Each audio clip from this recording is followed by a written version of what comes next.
right. I'd like to call the Village Council and Planning Board special meeting to order, October 14, 2019, 7:30 p.m. I show we have Mayor Pro Tem Dispenzier, Councilwoman Scoot, and Councilwoman Vandenberg, with Council Member Epps missing today. And We can't hear a thing. We can't see and we can't hear. okay. Okay, so. Thank you for letting me know right away. I'll try and do a better job. So I just was calling to order the meeting, and I show that all council members here except for Robert Epps and then myself. So we do have a quorum for the Village Council. I'm going to give Chairman John Jones an opportunity to call his meeting since we have a quorum, it looks like, with the Planning Board at this time. Yes, I called the Marvin Village Planning Board and we do have all members of the Planning Board here, so we definitely have a quorum. Okay. First up, we have adoption of the agenda. John and I were chatting a little bit here about we will have public comments. It looks like we have about 10 or so of you guys signed up, so we'll definitely have that. And we definitely want to hear, but we also want to give the applicants an opportunity to speak to, and we'll go ahead and allow them to speak in public comments. Normally we give 3 minutes for each person speaking, so if you just state your name and your address. And Kim, do you want to do a timer for me for 3 minutes? But before we do that, let's have the adoption of the agenda. Do we have any? We can't have any changes. We can have removals, but no changes. I need a motion to adopt the agenda as it is. I'm sorry. All those in favor? Motion from the Planning Board to adopt the agenda. So moved. All in favor? Aye. Okay. So next up, we have public comments. Do we want to have Chaplain? Yeah, we could.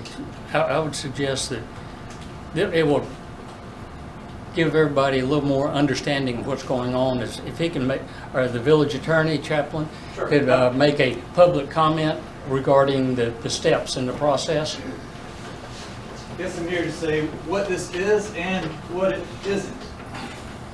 This is an informal meeting to gather more information. Under your conditional zoning district, there are a lot of steps to go through.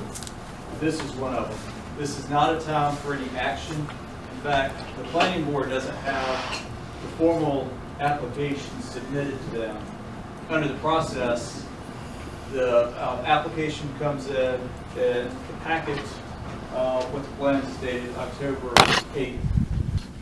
Zoning Administrator has a wonderful job of 30 days to go through the plans to determine compliance. He will then do a staff summary.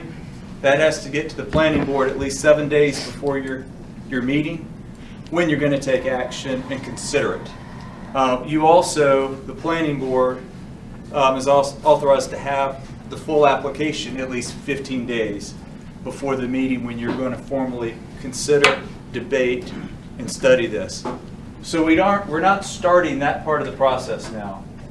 What we're doing is going through the numerous steps for this zoning, and both councils are going to learn a little bit more about the plans, and the applicant is going to tell us about the plans.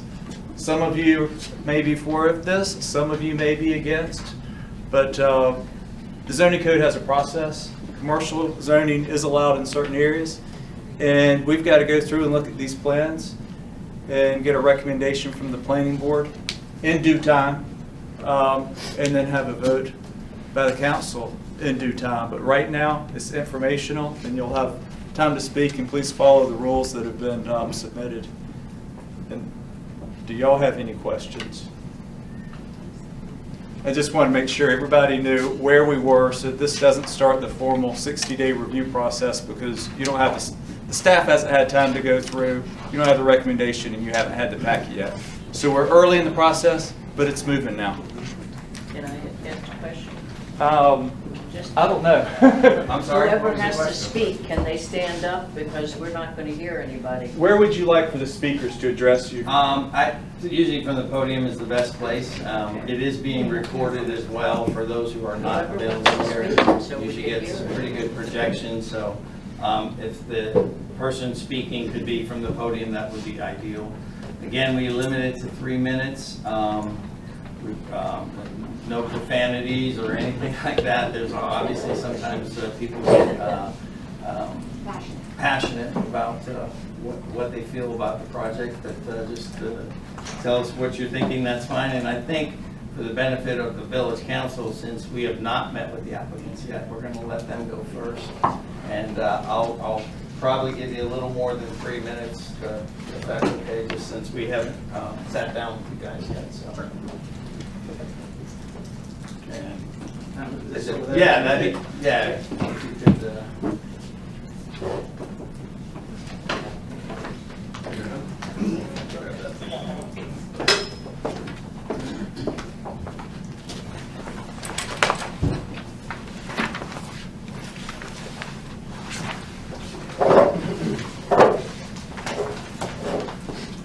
Thank you. My name is Mark Hine. I'm with Land Design. Members of the council, members of the planning board, thank you for taking the time to listen to us tonight and let us give you some more information. We've had 2 community meetings to date, and we've had 1 meeting with the planning board. I'm the landscape architect for the project. Rob Clouk with Land Design is also here. He is the engineer for the project.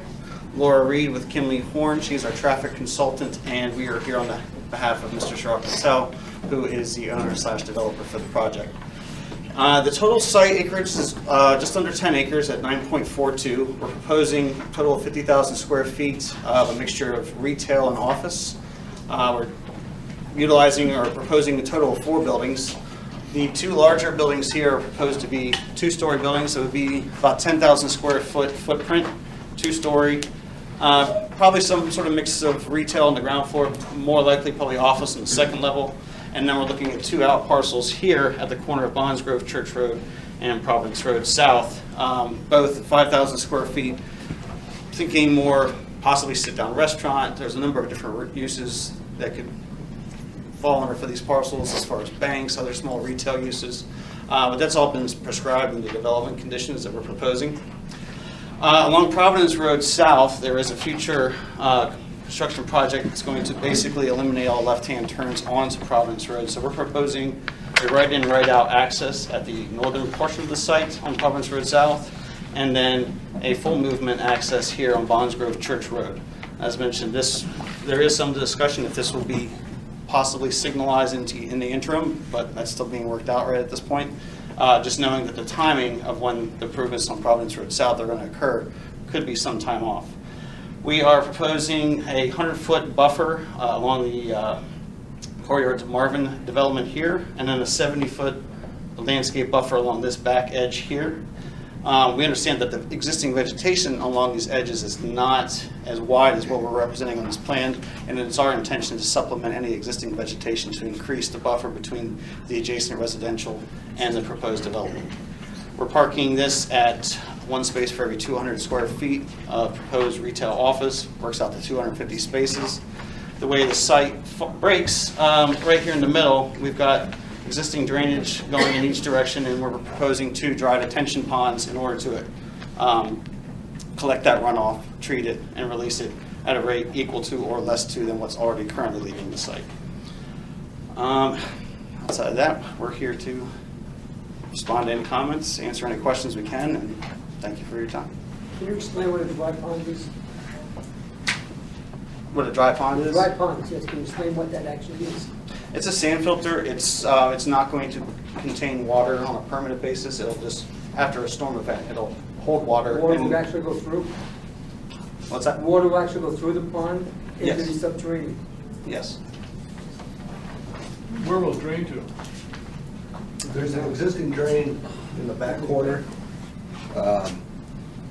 It's right Right here. back in here, there's an existing 4x4 drop box that this pond, when it does fill up in a rain event, will be detained and slowly released at the pre-development flows or below. to that storm drainage system where the current water is draining to now. Just behind our houses. Which is So that behind our would houses. go, Is that further in- to Marvin? Is that in the courtyards of Marvin? Yes. Yes. Yes. Well, we know our plans. It's in our backyard. All right. It currently drains to there at this time. Okay, before we get into the weeds of a lot of this, I'm going to go ahead and ask for public comment to go ahead and speak, and this way you can get a feel for where the residents are on that. Yes. Also, in public comments, just so you know, for those of you who are not aware, when we do public comments, again, we'll have your name, your address. You get 3 minutes to speak. Councilwoman Vandenberg will be timing you. Kim, if you could give them maybe a 30-second heads up. Sure. When they have 30 seconds left. This is an opportunity to express whatever it is you want to express to the council and the planning board. However, there's no back and forth, there's no debate from council. In fact, that's a rule we now have, that we're not engaging in stuff. We're just here to listen. This is part of the process. So I hope you all can respect that, and then we'll see where it leads. And maybe after all the public comments, I'll give the developer another chance to maybe address some of the ones if you want to take some notes for some of the members there. So I'm going to start with public comments. The first I have is Diane Damasio, is it? Diane Damasio. Okay, so your name and address, and then Then my time starts. what's that? I said, and then my time starts. And then your time starts. All right, my name is Diane Damasio, 2053 Belgrove Drive. We can't hear you. I'll try. Diane Damasio, 2053 Belgrove Drive. I spoke to the local North Carolina department the morning of the last public involvement meeting regarding Providence Road widening from Ray Road to Cuthbertson Road. The project was scheduled for opening bids in 2024, which is 5 years from now. However, everything in this state that is not currently under construction has been put on hold because there is no funding. They have had to cover large amounts of cost overruns, winter storm cleanup, and Hurricane Matthew cleanup. So everything is pushed back by at least 12 months. So now we're at 6 years for the opening bids of Providence Road widening. The time frame will be pushed back even further now to rebuild Route 12 on Hatteras Island and Emerald Isle from Hurricane Dorian, and that does not take into account any future hurricane repairs, snow removal, or cost overruns, so it could be pushed back even further than that. Now it's at 6+ years for opening bids. They also said that Bonds Grove Church Road already has a fair amount of traffic, and it's difficult to get out with taking into account the new subdivisions by Essex, Toll Brothers, Carrington, which is in South Carolina, 2 miles from that intersection at Providence Road, or the proposed school on Waxhaw Marvin Road. They also said the village would have great difficulty in the interim 6+ years doing something for the traffic on Bonds Grove Church Road, since the village has absolutely no jurisdiction to do anything on Providence Road, plus there are no funds. At the last public involvement meeting, Mr. Jones, the planning board director, said, and I quote, "This project is inevitable and you're just going to have to accept it," unquote. Mr. Jones obviously has already made up his mind before having the results of the traffic survey or the stormwater assessment by a civil engineer, which is extremely disrespectful to the constituents of Marvin, to make up your mind without having the necessary facts to back up your decision. I, along with other Marvin constituents, expect that the planning board and city council have all of the facts before voting on this rezoning project, have the necessary infrastructure in place prior to approval of rezoning, and honor your constituents instead of being subservient to a development. After all, your mission statement and emails state that you want to maintain a small-town community atmosphere and strongly desire the input of your constituents. 30 seconds. And your constituents do not want this rezoning.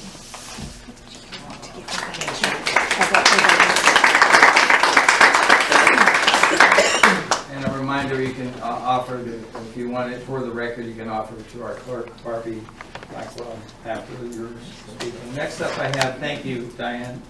Next up I have Michelle Shivers. Shivers. Okay. Good evening, everyone. I'm Michelle Shivers, and I live in Belgrove Community, 2038 Belgrove Drive. I came to this meeting tonight because I'm not 100% opposed to this, the commercial rezoning, but what I am opposed to is that there seems to be so many indefinites as far as when things are going to be done, the date is going to be done, and I am opposed to the fact that there's so much congestion already on Providence Road West and how that's going to impact the communities on that side of Marvin. Now, I've been to 3 meetings already, and I will say that the majority of the residents that are here are the ones that are going to be impacted on that side of Marvin. So it's our communities, and because that end of Marvin is pretty much a neck, you know, we're the voices that are trying to say, this is what's going on here, and we need something done prior to you passing this and saying it's going to happen. I really ask the planning board and the council to seriously take into consideration how this is going to impact that side of Marvin. You know, we need to also consider there are a ton of apartments that are going to be built down in Waxhaw that's going to impact the already congested traffic that we have now.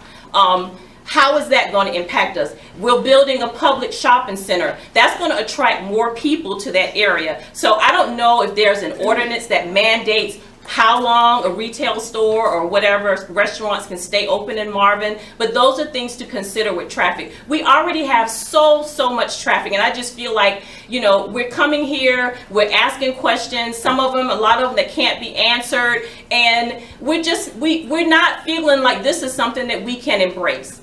I just feel like because it's a small area of Marvin that we're not being taken seriously. If there was a shopping center that was going to be built right across the road here on Waxhaw Marvin, I guarantee you probably have 300 or 400 people in here because they would be impacted. Because they're not impacted, they really don't care, and they're not here.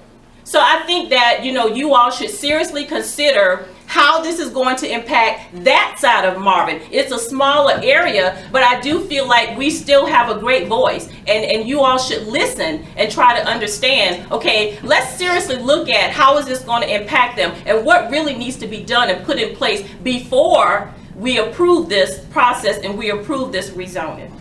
Thank you.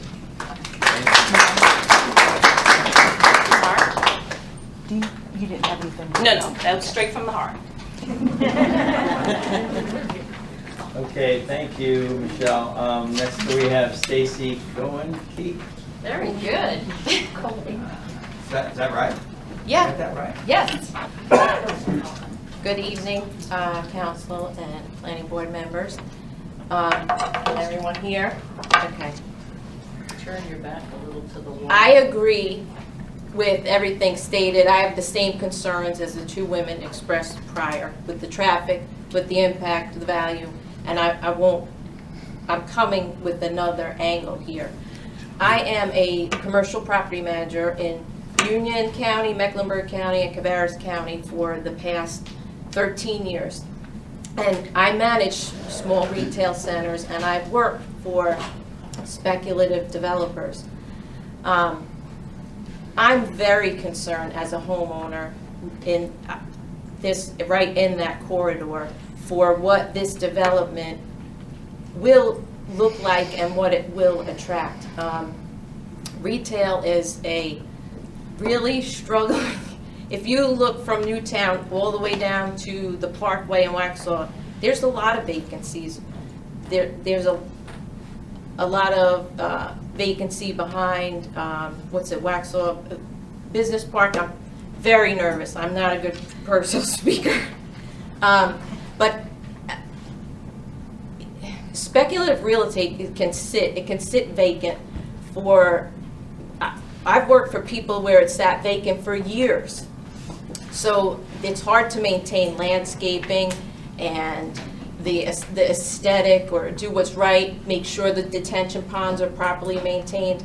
I have several centers now that have restaurants, and I have photos here that I brought some to share that demonstrate what restaurants can do to dumpster areas, especially so close to residential neighborhoods with a small buffer. I know the buffer is 100 feet, they stayed 100 feet on the top portion and 70, but once it's planted and built, there's no ongoing continuation to maintain for when shrubs die. I don't know how much the natural topography there is evergreen, if it's deciduous, if it's gonna thin out through portions of the year for these residents. I've had grease traps back up onto patios from restaurants that leave like a sludge that permanently stains and kind of wrecks the patio area. I'm concerned that a restaurant would want liquor licenses and bans, in the evening hours. And that's the angle that I come from. I'm really concerned about how this will impact the home values in that whole corridor long term. And here are the photos. I'd be happy to have anybody contact me privately for more information or if they have questions in the future. But thank you for your time. Thank you. Thank you, Stacy. Next up, it looks like we have Wendy J.O. Hagan. McGee Hagan. Oh, I'm sorry. That's That was okay. cute. It's my writing. Okay. You'll hear me. Ask my neighbors. I'm Wendy McGee Hagan. I live at 1401 Morning Mist Court. So we're the ones that are backed up our houses along all of this proposed site here. We moved to Marvin almost 4 years ago in the Epcon community, and we were told, well, first of all, it's a 55 and older community, and we moved there for a certain reason, so it was quiet and nice and everything else. We were also told that nothing can go on that property at all except possibly one more home, and that Marvin had extremely strict rules, and it was going to be residential, and that was what Marvin was all about. I don't want it. I don't think it's going to be good for us for reasons that everybody has proposed, and Stacy also last time had talked about rats and everything else. What was just discussed before about the water runoff, well, that's right behind, 2 doors away from me, behind my neighbors, where that water's going to run down. We already have all water damage and everything back there. I mean, it's always, everything's flooded. That's not a planned thing that any of us are ever going to use. So I don't think it's right. I also had asked for a copy of the meetings and the minutes of the initial meeting when this was first discussed in the town about going from residential to commercial, and like I said, we were told that would never happen. I never really got a full answer, and Rohit, my little sweetie, who I love, finally we got on the same page, and he sent me an email, and he said, oh, you mean the meeting in 2016-17, the error meeting that resulted in the property appearing as potential commercial on that site? And I said, yes. And he said, well, I've been researching that because other people have asked, and I've been trying to, I've been asking previous planners to narrow it down, and I haven't found out who it is or why they did that. Well, sorry, that's a little bit of BS for me, okay? Because somebody has to know exactly what that meeting was and who was there and who proposed that that could be commercial development. So that's about all I have to say because I told everybody I'd behave myself. So, thank you.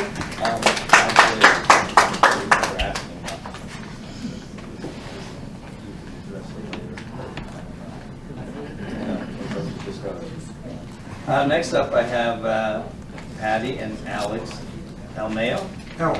Helms, okay. I'm looking. Sorry about that. That's okay. Mr. Helms. I'll butcher a bunch of these, I'm sure it'll be better.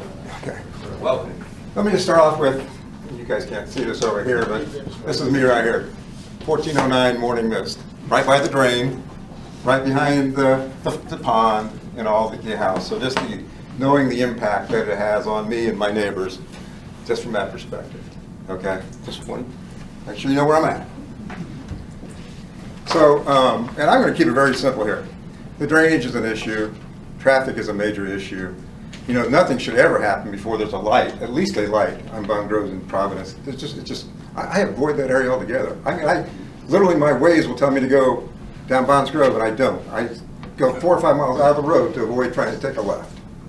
Just don't do it. So I'm going to take a couple things straight from your planning paperwork that you have on your website. And so my question here is, how does this development obviously service community needs? This community doesn't want it. And this is coming from you saying, hey, this should be part of this. If it's going to be commercial, it has to service community needs. We don't believe that this services community needs. The second thing here is stated in the land use plan is, how is this development visually distinct and support Marvin's small town village and rural roots? I don't see that here. And I know that we've spoken about this a couple different times in these meetings. This to me does not support this. And again, thank you.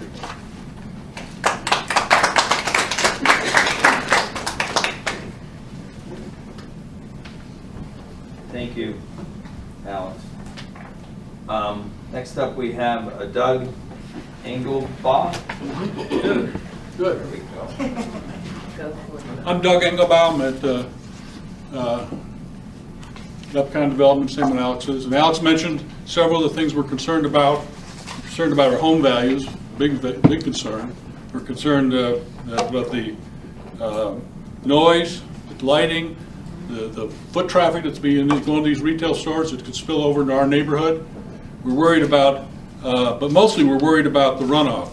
And we're really worried, you mentioned that all that runoff is going to be going into our retention ponds. We've got 2 of them. And my question is, who's going to be financially liable? Village of Marvin or the developer for any damage done to our ponds? That should be part of the, if we lose and you rezone it, then somebody in writing has to be responsible for our ponds. If there's damage to our ponds, we spend a lot of money getting them where they are, making sure that they're clean, to make sure that they're working, and if they're damaged, we're the ones that are going to be stuck paying for it, unless we get you to make sure its financial responsibility is placed on you, Village of Marvin, or the developer. And then another question I'd like just to answer. Obviously, the developers wants to do this because they're going to make money. But what's the Village of Marvin going to get? What's a net financial benefit to have residential housing and property taxes paid versus retail space, retail office? What's your financial benefit? How much does your Village of Marvin benefit? So that's our concerns. And it's obviously going to affect our property values because we're right next door to it. We're right next door to it. We'll be able to see it from Alex's backyard. And I'd ask you, if this was your property, would you be voting for it? If it was going up next to your house? Would you vote, or would you want to keep it residential? That's all I got. Do you have something written down? I can write something if you want. No. All right. Thank you, Doug. Next up, we have Susan Brock. Susan. Oh, girl. She does Oh, not you were say. just signing in to say you were here? Thank you. Oh, she says yes. Oh, well, Okay. it's an awful idea. That's We'll mark you down for that. Okay, next up, he did not want to speak, and I want to confirm that. Bob Mattson? No, don't want to be. Okay, thank you. Next up, we have Kay Morgan. I wish not to speak. Oh, I'm sorry, I missed that too, sorry. Okay. We have, I'm just confirming Donna Hilfiger, no speak, okay, thank you, Donna. Ann Bostic is a no, is that correct? Ann Bostic? No. Okay, thank you. And Barb Markleese? Bob Markleese, 9904 Heritage Oak Lane, and candidate for the Village of Marvin. I'm here to listen along with all of you. Thank you, Ms. Shivers, because you had a good voice. And Doug, I've been an HOA president, so I know the stress. At one point in time, and currently, I am involved with the National Trust for Historic Main Street, and I'm aware of the natural preservation as well as the fight with shopping centers. So I'm here to listen with all of you and introduce myself to you. So I'm here to have an open ear, and looking forward to meeting you later in the week. Thank you, Bob. All right, that's all I had for the public comment section. We're gonna open it up back to, I'm gonna give the floor back to the developers if you want to take this time to answer any concerns. I will. This time, if you want to address any of the concerns that the staff have, we are going to have discussion between planning board and council, and that will or will not include the developers. It doesn't have them in the meeting yet. Okay. Can I just ask a quick question, please? I'm sorry, I know I've had my opportunity, but I would just like to know, when will there be a meeting when the residents will be able to communicate with council and they'll be able to talk back? We had a meeting previously and no one from council showed up. Right. Honestly, myself, I took off from work to attend that meeting, as I said there. And I feel like if I can leave my job and come to a meeting that I think is important to me, council members, somebody, there was not one person on council in attendance. And it was very frustrating and it was very annoying that we had all these people show up and no one thought enough to say, okay, let's go and listen to the community. So when is there an opportunity where we can ask questions that can be answered by council? Stacey, fair question, and there, just for all of you, there is a flow chart we had established 2 years ago, I think it was. Is that correct? I sent it out, Chief. There was a flow chart. We talked about this, and really, it is a matter of planning. You guys, or excuse me, the developer going to planning board first, planning board discussing it, having a public meeting, and then to meet with us. That's the process, and then goes to a second public meeting, which we can attend. So there is a process. We are at the process where planning board is going to, we recognize that a step had been missed before the next public meeting. The planning board needs to sit down with council and discuss what the developers or ideas are and what their concerns are. So it's just a process, it's a flow chart. It could be any developer coming in. We want to follow the process. Not everybody is always available for the planning board meetings, and sometimes it's best if we just allow that process to take place, and then we're here now to listen to what they have to say, and then there'll be a second public comment meeting, which I'm not sure when that's scheduled for, but I'm sure you'll see more council members there at that time. I will give the floor back to That didn't answer the question. Yeah, I mean, I know you said that there'll be a meeting where there'll be an attendance, but I just wanted to know, when is the meeting that we'll be able to talk and then can talk back? Because every time we come, we speak, but nobody can talk back to us. Mr. Mayor, can I suggest something? Yeah, sure. I think that I would be happy to put that on the agenda for discussion, but there's no way we're going to be able to solve that here. We don't currently have that in the process, but we could probably talk about it. Is everyone? So that's not really something that you actually It's have not, as a it is part not of something your we have, protocol. no, it isn't. Just so that you understand, the public involvement meeting, and I know this is going to get complicated. The public involvement is involved. Can I finish?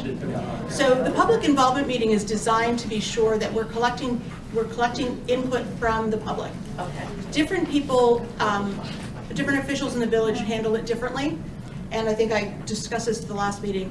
Some officials don't like to go to those meetings because they feel like they might impede or stop people from truly expressing how they feel. I know for one, I listen to the audio. Well, but remember, you're one group. I've been here 13 years. I've seen this is my 4th conditional district. I can tell you that different groups handle things differently. So I wouldn't want you to think that in attendance means that there's dispassion for something. Sometimes it's just trying to understand what each community wants.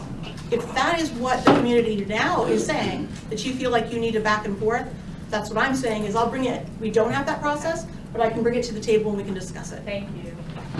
Okay. So I will give the floor back to you. Things, just address any of the concerns that you may have heard, and then we will allow the planner to, you have a few comments if they'd like to make. Okay. I was just going to touch on two subjects that came up, and it came up at the community meeting as well. And we had some representatives from DOT at that meeting, and it really was about the timing of the Providence Road improvements. One of the things that came out of that meeting was some discussion about interim solutions, knowing that if that doesn't get improved for 25, 26, is there going to be some sort of signalization there? We're still studying that. So I wouldn't say that there's options off the table, but we're still working through what's going to happen in the interim should this go forward. And we'll obviously have to keep updating you as we learn more. But they said if the developer pays pays for the traffic. We're never going to be able to have a joint meeting if we can't get through some of our questions. We can't help you if we can't get our information. I have a lot of questions. Okay. So, has NCDOT reviewed these plans yet? Yes. And have they provided comments? Laura, speak to that. My name is Laura Reed. I work with Kinley Horn, so I did the traffic study for the site. So we submitted our draft of our study to NCDOT and to the village staff last week. So it's in their hands, currently reviewing. So definitely still open discussion and working through what those final requirements will be from NCDOT. So currently when I look at the plan, there's a number of issues with the stem lengths, for example, the location of the parking spaces. There's no way there's a 100-foot stem length, which is required by the NCDOT manual at this point. So I'm having trouble understanding, when I look at some of the critical issues with the plan right now, how it's gotten as far as it has. Because I don't understand how it is that we don't have NCDOT weighing in and on things that are non-compliant with their own manual. So maybe you can explain that to me. Have you seen the stem lengths on this application? Yeah, and Mark may be able to speak to this as well, but obviously there's kind of a lot of moving parts going on at the same time. So as we're kind of working through the traffic study and the NCDOT requirements, the site plan is also moving forward. So I think that that's probably just a function of everything kind of culminating, and all those things will be wrapped up and cleaned up as NCDOT begins to comment. Okay, so NCDOT, Rohit, have they provided comments with regard to this site? I understand that you're working with them, but typically, again, I've been here a long time.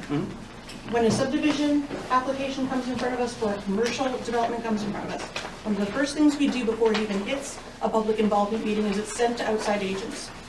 And the outside agents usually write up a report, and they tell us what's right with it, what's wrong with it, and then they continue to work with us to sort out those issues. This has now been, with the village since July, so I'm curious, well, if you can provide information, what comments have we received from NCDOT so far? Sure.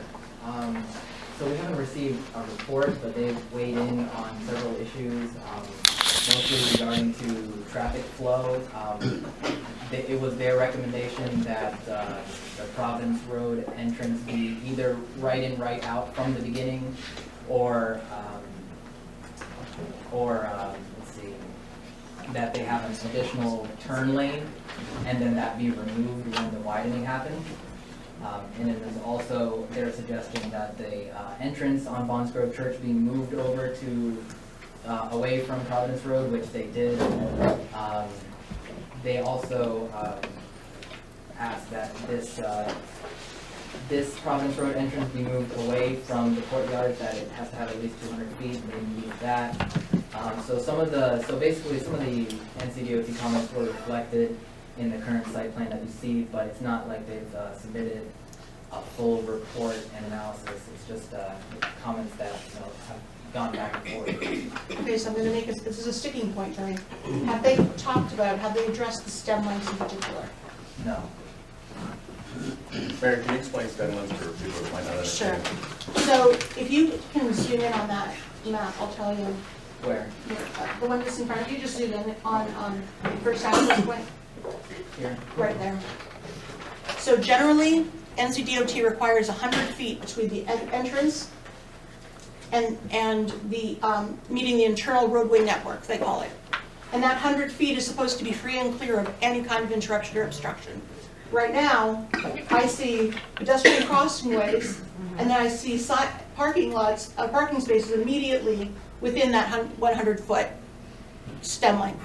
So, right up here. This way. Yeah.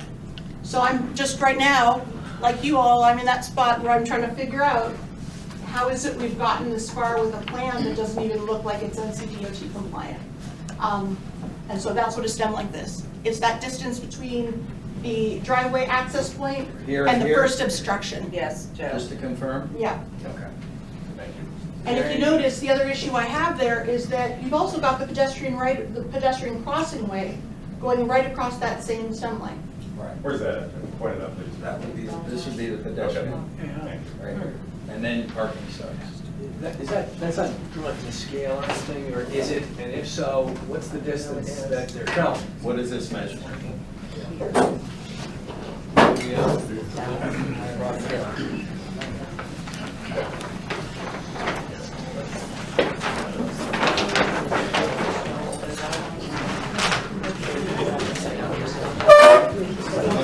About 60 feet if I was guessing.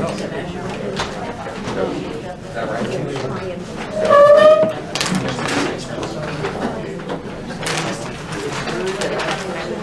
And we don't, and I've got a set of questions. We can skip over it, but that's certainly one of the things on my mind. That's problematic. Another question about the FAR. What is the floor to area ratio? About Can you see that? 50, 45 feet from So the sidewalk. it's less than half, Yeah. roughly half of it. Thanks. To where, Rohit? From the sidewalk to the road after the widening. Okay, so that 100 stems should be before the sidewalk, correct? Right. I mean, there's other ways to configure it. You could take, I've scratched out where you take the pedestrian walkway if you really want to do it and have it follow the curve of those parking spaces. But to have pedestrians crossing right there on Providence Road, to me seems hazardous, but that's just one thought. Can I ask some of my other questions? What's the floor to area ratio for the development? I couldn't find it in the application. I apologize, I don't have a calculator off the top of my head.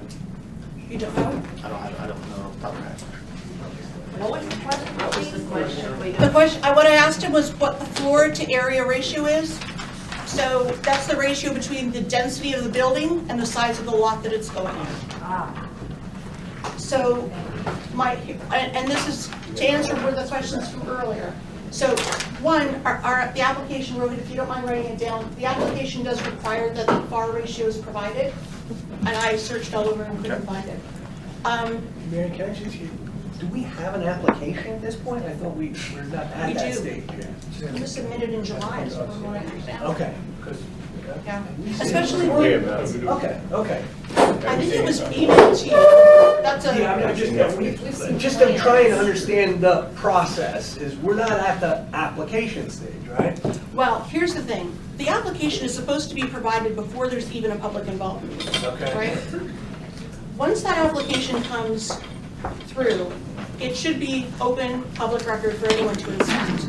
Unfortunately, what I was finding, only sorted this out on Friday, was that the conceptual plan that I was continuously given, despite my many requests, was not really the full application that had been provided.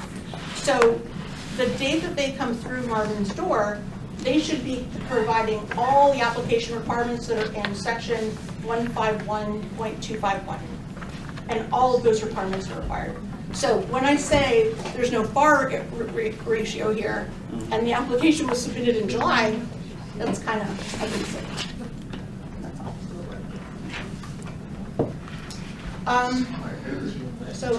Here's why, I'm going to go back into history a little bit, because I know this was a question. When this property first, at least to my knowledge, I was on the planning board at the time, when they first began talking about any other use besides residential, we had somebody who came forward and wanted to put in a veterinary clinic. That was the only thing that was proposed at the time. It was a single building on this one lot. This particular lot? What's that? It was a different, was it this lot or a different lot? It was this lot. It could be part of that lot, I guess. We heard that when we first moved in. And I'm not saying good or bad, I just want to make sure, because I know this was a question. At that time, with that idea that it might be one unit, one office, one use, I think it was under that guise that the planner at the time said, are you open to exploring a veterinary clinic? If I recall, I wasn't on the council then. The council said, well, yeah, one single use of veterinary clinic, it's going to be pretty, whatever, kind of opened the door. And then they didn't end up applying or building. But if I'm remembering correctly, that's where the seed came from. But that's a little different than what we're seeing now, and that's why the FAR ratio is really important to me. Because one single use, one office building, seems to be quite different than what we're trying to accomplish on this less than 10-acre lot. There's a lot going on in there. And so, one, I want to tell you, great job with the measurements. I mean, this is the first commercial project I've seen in, I think, 5 years, where they actually provided the ratio of parking spaces and driveway lengths. Awesome. Really, really glad about that. But still, when I see a standard, for example, for the buffers written in, but it's not shown on the plat, that to me says maybe because we can't fit all those elements on the plat. And I'm worried about that. So in a nutshell, I'm just a little worried about the density. Understand. Okay. And clap for her. Go ahead.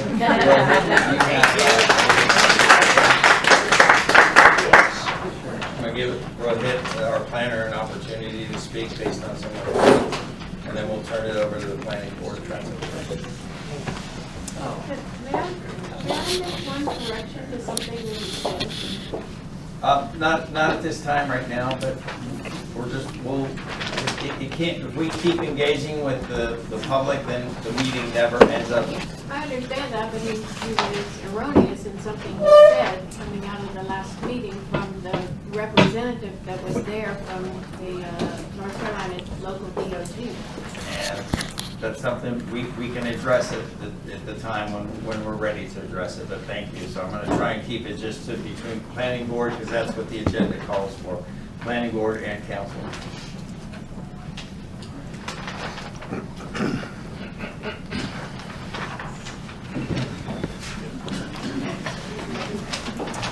All right.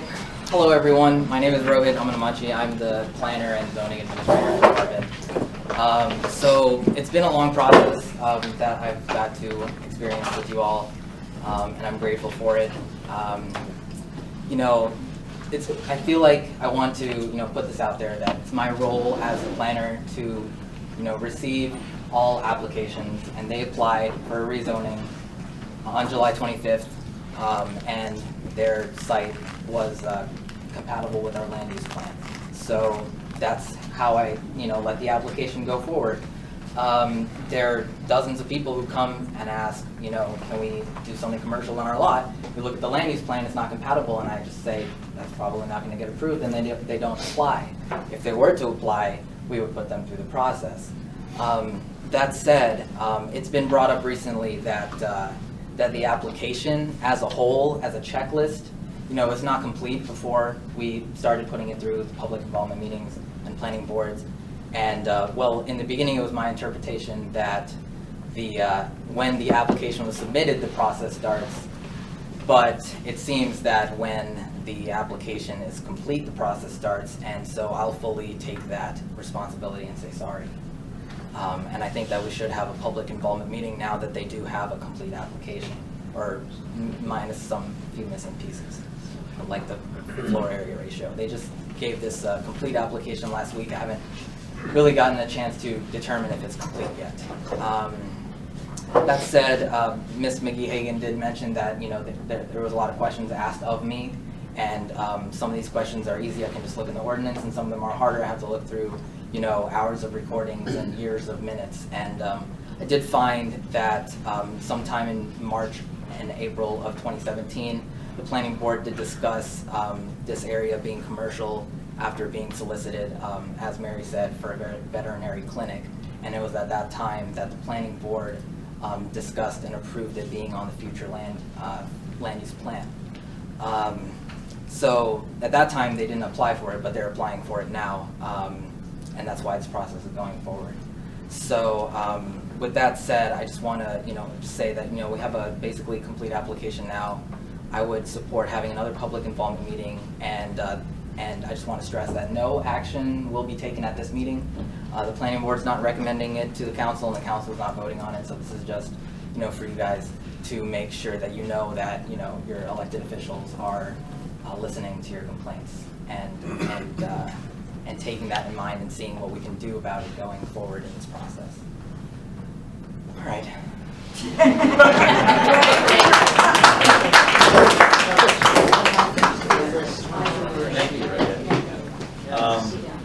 All right, I'm going to open up to the planning board, where you guys are at on the discussion, or concerns maybe for some of the council members who have not been involved as you were with all of this. I'll open it up. Anybody want to start at the end, and come just work our way this way It's just internal discussion right now. With Chris Smith, and just work our way up. Any comments or questions or? Yeah, thank you, John. I have a question. At the last meeting that I was in attendance there was a discussion that the next set of deliverables would include a traffic impact analysis. If you could you provide a summary of the findings of the traffic impact analysis that was provided? Yeah, I can.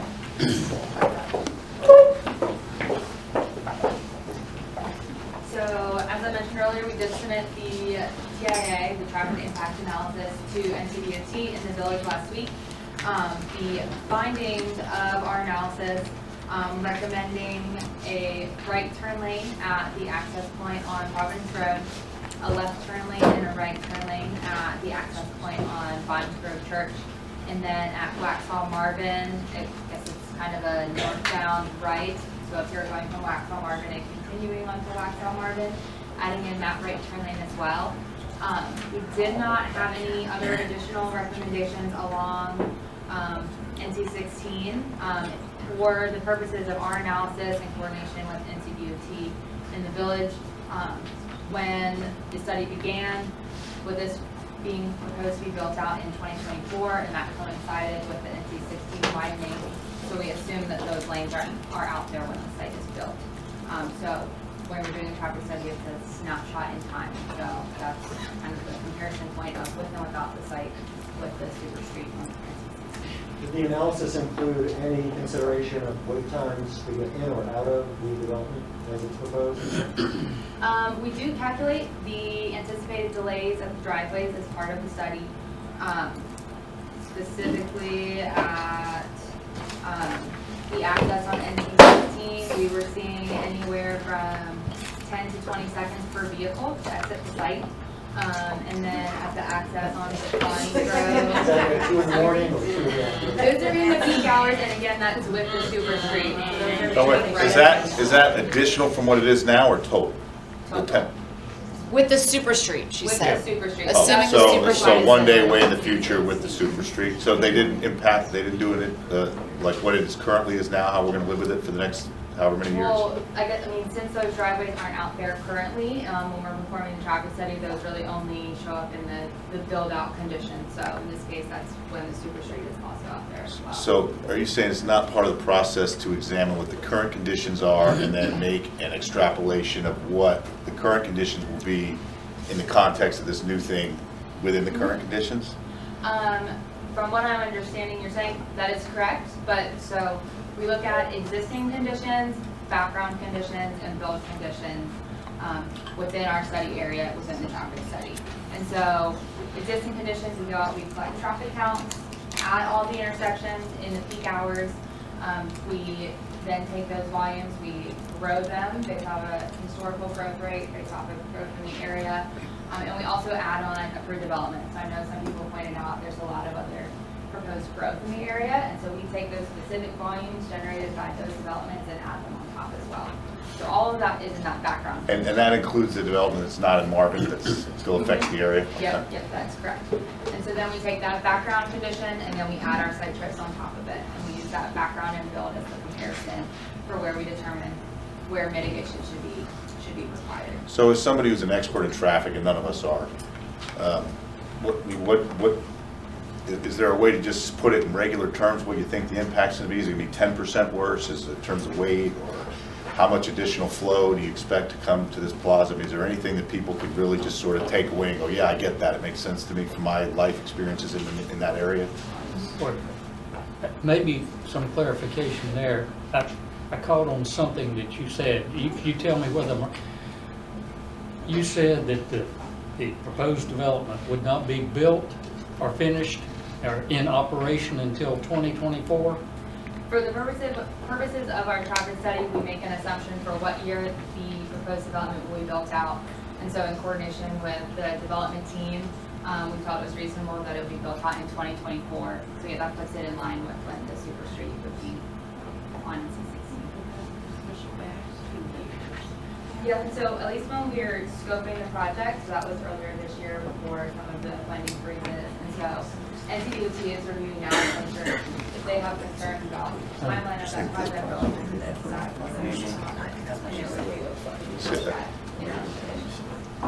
side. Can I just confirm what you said? You said this project won't be built and open for business for 5 years? Is that what you just said, 2024? 2024 is our assumption, that's correct. So you're looking to have this open for business in 2024? Are we just all asking questions? Well, we whenever, were coming, or- you know. We were working our way down the planning board, some of of the the concerns concerns that they had, just for us to hear. Is it not appropriate for the planning board to just sort of go with each other? I mean, do we have to be, are we required to be regimented? No, I think it, you know, it's a good, you know, we're starting a good. I don't think it hurts the process to Yeah. have an active discussion. And that's fair. I'll move on to Tom now. So, you know, my main concerns are just probably some of the main things that were mentioned and probably come into play for any, you know, commercial development. You know, traffic, density, noise, you know, the drainage issue seems to be there seems to be a specific concern about drainage, so that is just kind of an initial one. So those are kind of my general, concerns. I also just wanted to mention something that occurred last year, and I think both the planning board and the council were involved in this. There's been some discussion about having a commercial district in Marvin along Newtown Road, and several members of the planning board expressed really the adamant feeling that we had to get the contiguous owners of the property to get their specific feedback as to whether or not they wanted commercial in this zone. I recall we met in this very room. We got the feedback. The general feedback from those individuals was that they wanted, I think the general consensus, they wanted to have that district. But I do find it interesting that if we think about that approach, as some members of the planning board stated, we seem to have a very large percentage, perhaps the majority of the people who are going to be directly affected, and they're saying that they do not want that. So if we follow the philosophy that the planning board had just last year, it sounds like to me that, you know, based on, you know, a lot of feedback here, I haven't had many people stand up and say they would like to see this development. I just think it's something we need to really consider, because that's what we did with the little district of Marvin. So, other observations?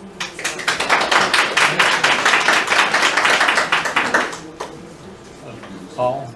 So when this came in front of us at our last meeting, you know, it was kind of an idea. And as an idea, I expressed that I felt like we were trying to shoehorn a little too much into this particular location.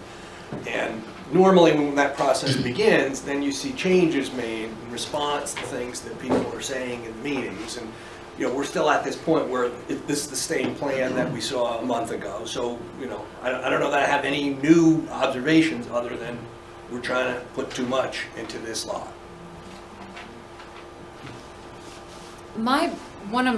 Everyone's done a nice job of bringing up, relevant questions. What I still do not understand is drainage has been an issue for this one community that backs up for a while. So they're already having issues. And while the dry ponds basically state that it will be the same or better, what I'd like to know is where does this drainage point now filter into? So I know that there are ponds in the neighborhood directly to the back. There are ponds that are to the side. Where does all this drain? So, and I do agree, like, if it does ruin someone's pond, who's going to be responsible for it? Who's going to maintain those things? So, it's got a much further responsibility than just building it and turning it over. So, I'd actually like to see the drainage paths, the waterways. I think we I had don't some know if that's- conversation, about, Can I interject there? Because it is a missing element in the application, by the way. I'm glad you brought it up. I was looking for them and they're not there. about a downstream,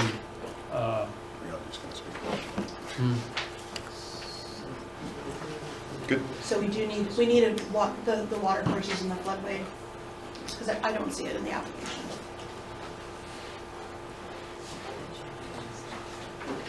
Anything else, Kelly? I'm good. Mark? I also would like to see specifics. Guys, I'm getting a lot of background noise. It's hard to hear up here too, so.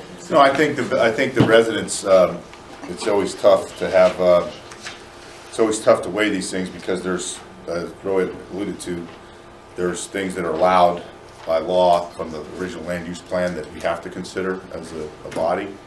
And part of that is weighing all your very valid concerns, and I agree with many of them. I'm particularly concerned about drainage because I know it's one of those things that, man doesn't always get the last say so on how that always works in certain extreme situations. And I can see when your neighborhood and your community's there that we owe you an abundance of caution and diligence before we would do anything, especially on drainage. I'm certainly don't feel like we have enough information to make any conclusions on that, but I would certainly let you know that I hear you loud and clear. I think that's vitally important, along with traffic. And I unfortunately didn't have the opportunity to view a lot of this stuff that's just now in front of us, including some of the traffic stuff, which I appreciate, which does talk about net new trips in the current situation, which is exactly what I was talking about. So I will be looking at this closely and and I would just say that I think there's one of the great things about a small community, we all live in it together. We all live in different parts of it, but I think we all share a lot of the same concerns. And, there's none of us up here for any other reason to serve the community. We're certainly not, favor any particular developer or development or neighborhood. We just try to operate within the rules, listen to everybody, get all the information we can. We'll certainly be trying to do that. But other than that, I would just say, it sounds like we all have a ways to go in terms of finding out information. I think these folks deserve a fair shot, but I think you deserve a fair voice. I know buffering, I've seen a lot of creative buffering in my years in various construction that I've been involved with, and sometimes, accommodations can be reached with just good dialogue. And I would also echo that I do feel like, and I will internally in the government try to help this along, that I do think people need to be able to ask stuff and get an answer, not just you speak, then we speak, and no one really gets anything. It's just ridiculous. We're a small community, we're a small government. None of us are making a living doing any of this. We're here to try to help each other. So I think we will, in the future, try to create, I think that's only healthy to have back and forth dialogue. And I've learned stuff I didn't know. I'm sorry for interrupting on Chris's time, but I thought there were some good points that could be expanded on. So I wish probably you guys would want a few more facts, but we'll work hard to try to make sure that this is evaluated correctly and openly and publicly. Yeah, I think that,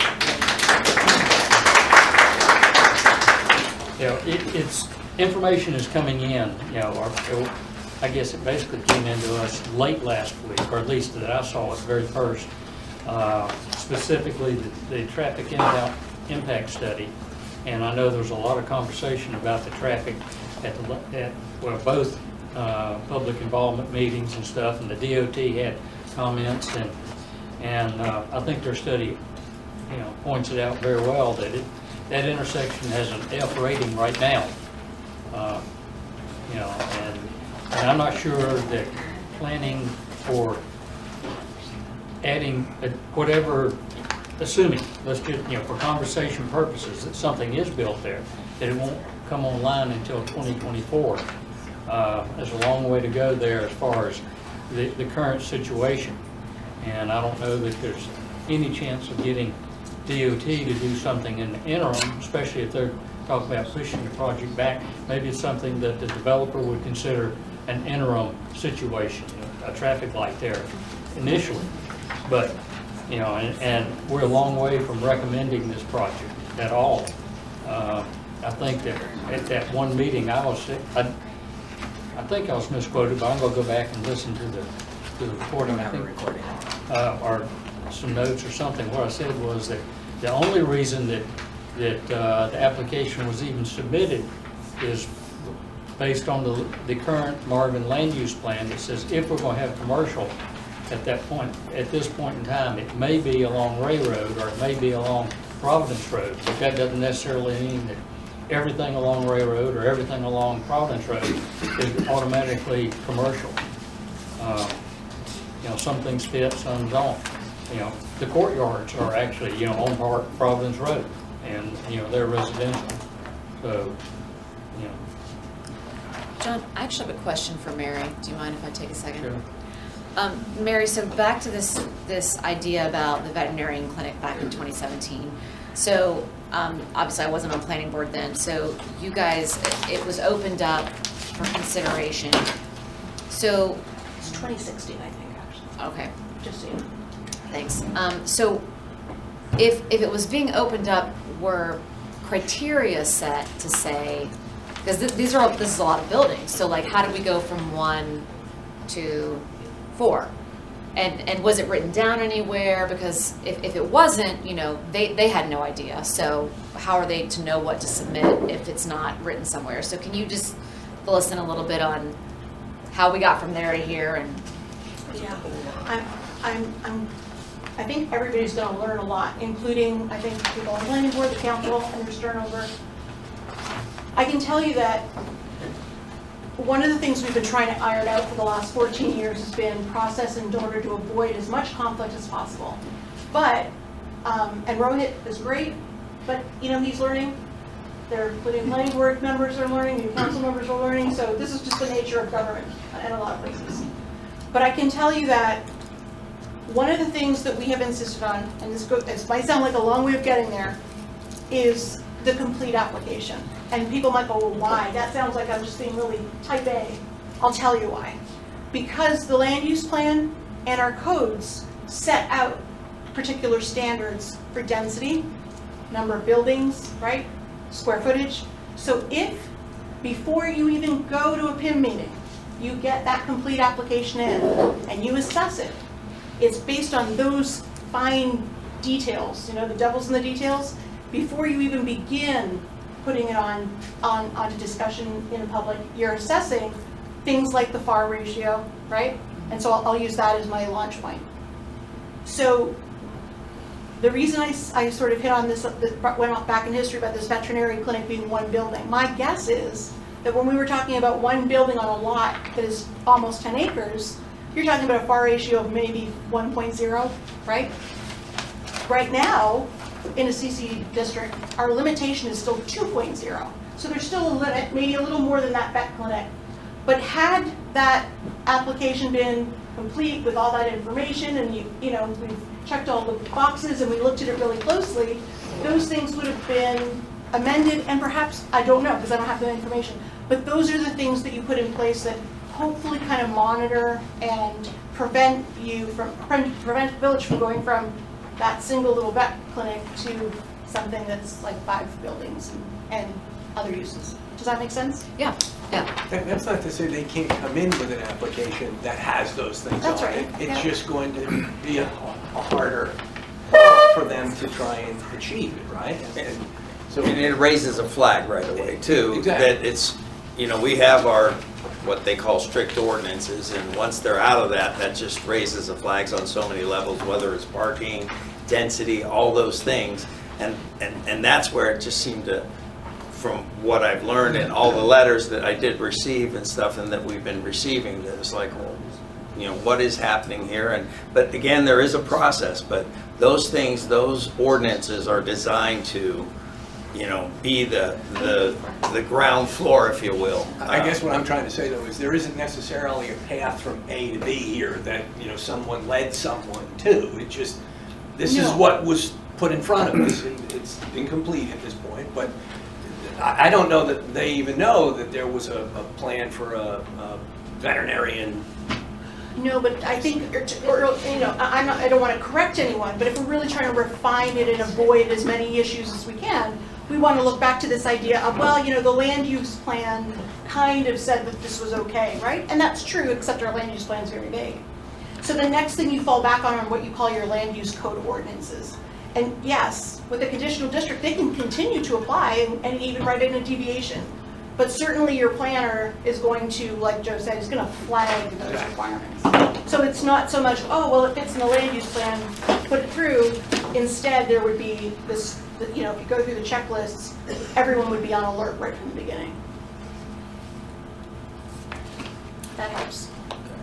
I'd like to make a point of information. So I just calculated the floor area ratio. It's 0.12, and our ordinance says the development within the project area shall not exceed a floor ratio of 0.2.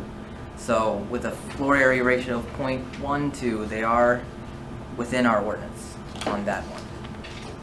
What did he just say? You don't want to know.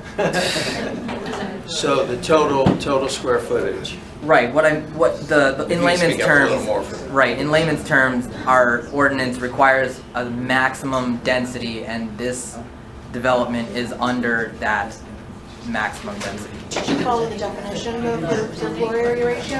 Right. The whole square footage. The impervious footprint, all of that? Impervious. No. Yeah, it's just- I'm just saying, I don't know it off the top of my head, but we do have an ordinance that tells us how to calculate what we incorporate and what we don't. Just want to be sure. How can, no, it's just the It's area. in section 3A. Right. And I'm not sure. That's what I'm asking. 151A. Right, exactly. Is where, so this one's about 60% of the density allowed, probably. Well, That's what I'm saying. Oh, no, I this have is to go to look at the floor definition. area ratio. Right, but when you go to count, what do you incorporate in the GFA is defined in the ordinance, and I'm rusty, I don't remember what's incorporated. Usually your floor area is for the building. Right, it's just the building. Doesn't include the parking lot.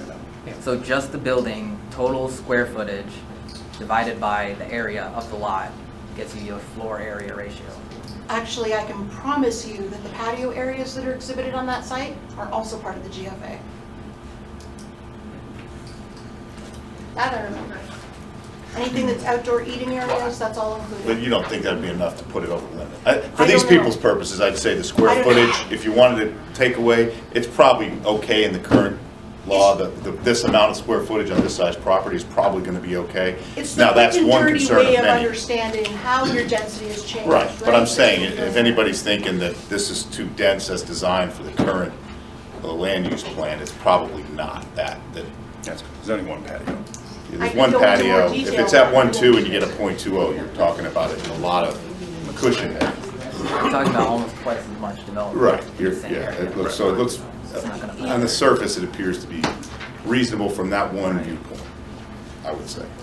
I mean, if they're looking for, does it fit our land use? Because no one understands the land use plan and what's allowed, so I think is that fair enough? Hopefully, people just want to know, is it too much or not too much?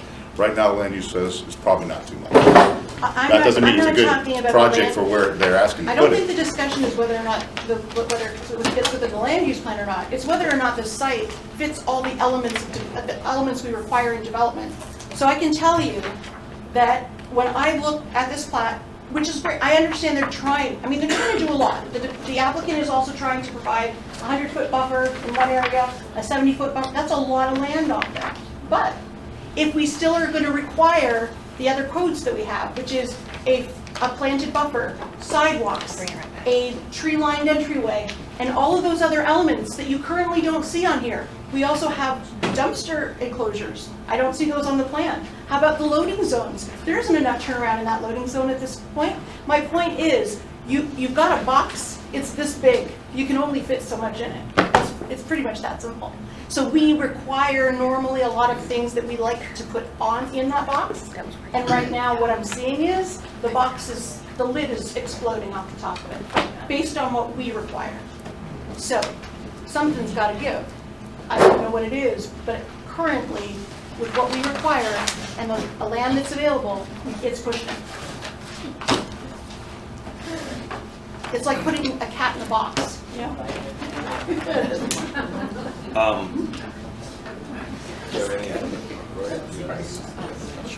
It either meets it from a building standpoint or it isn't. But to Ms. Lutz's point is there are concerns when you do buildings. One of the things that I always look at, if I look at Coles, which is not part of Marvin, but I always remind people when we don't cross our T's and dot our I's and make sure that this all flows properly on how this works.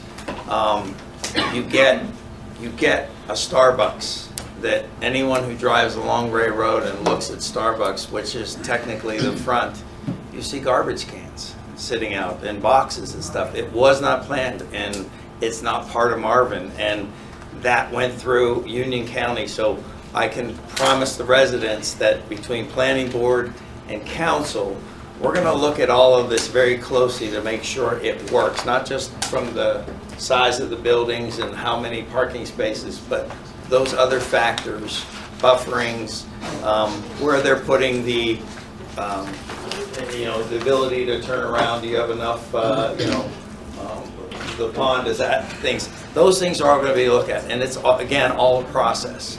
It starts with the applicant, goes to planning board, and we're right in the middle of this process. So all of this, for me, is good information to, and I'd like to open up to the council if you have any comments or questions for planning board at this time, or the applicant, if anyone has anything else for that. I have a suggestion. Okay. I think I mentioned the other day shared parking. Again, really great that the applicant is doing everything they can to meet the code requirement at 250 spaces. But I wouldn't suggest this with every development, but perhaps, I can't even believe I'm saying this, but I might suggest that you consider another deviation for shared parking provision. If you're truly looking at just retail, and that's, and we would examine, I'm being very off the cuff here. If you're really only looking at retail uses at the end of the day, nothing that's, using all hours of the day, you probably could get away with the shared parking ratio, and you could reduce the number of parking spaces that are here. And that you would free up space to be sure that the landscaping and the buffering is provided. That's just a thought. Concord, actually, I think Concord was still in your development standard somewhere. But they have a good shared parking provision. If you want to look at that. I would add, it sounded to me like drainage was a significant issue in this lot, right? So the recommendation to the applicant, when you come in next time, try and show where you're going to improve the drainage in this particular development, as opposed to harming it, right? We don't know where the water drains now. It probably does drain somewhat into the back of that neighborhood.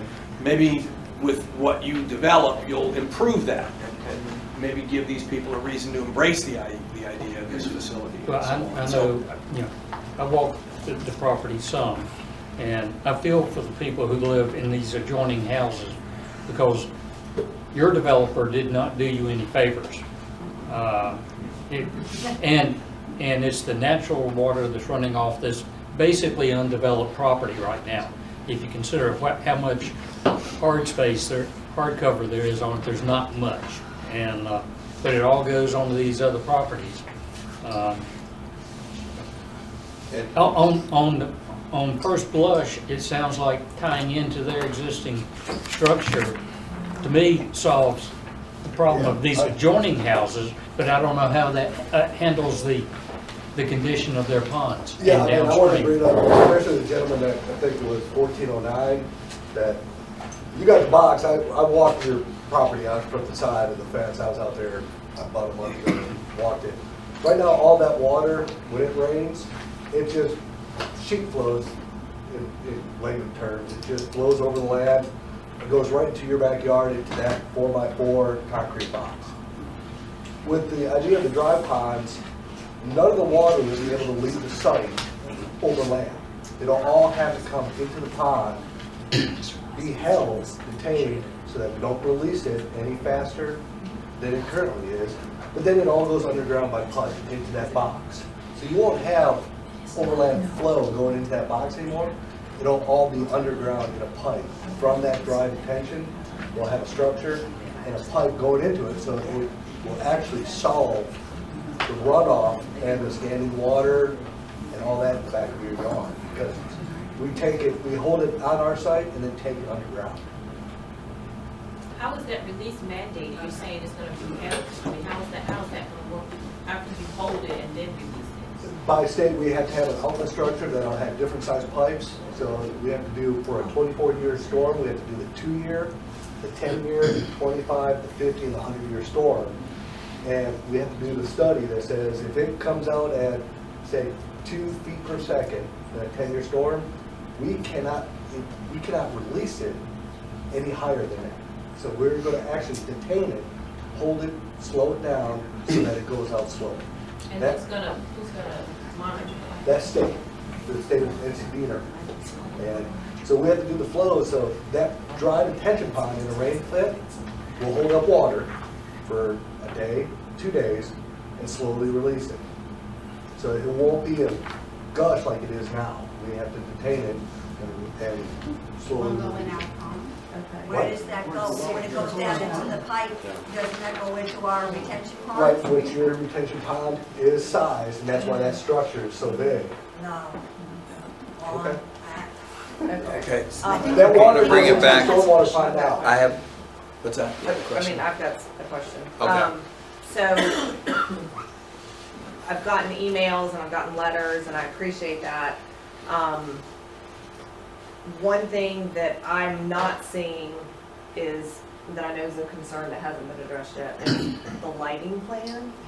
And I haven't seen that. Am I missing it somewhere, or is it in here with what It's you not sent us? required in the application, so, It's not? but I can ask, I mean, they can be asked to provide it. Okay, we need that. If you think that constitutes a more complete application. I do.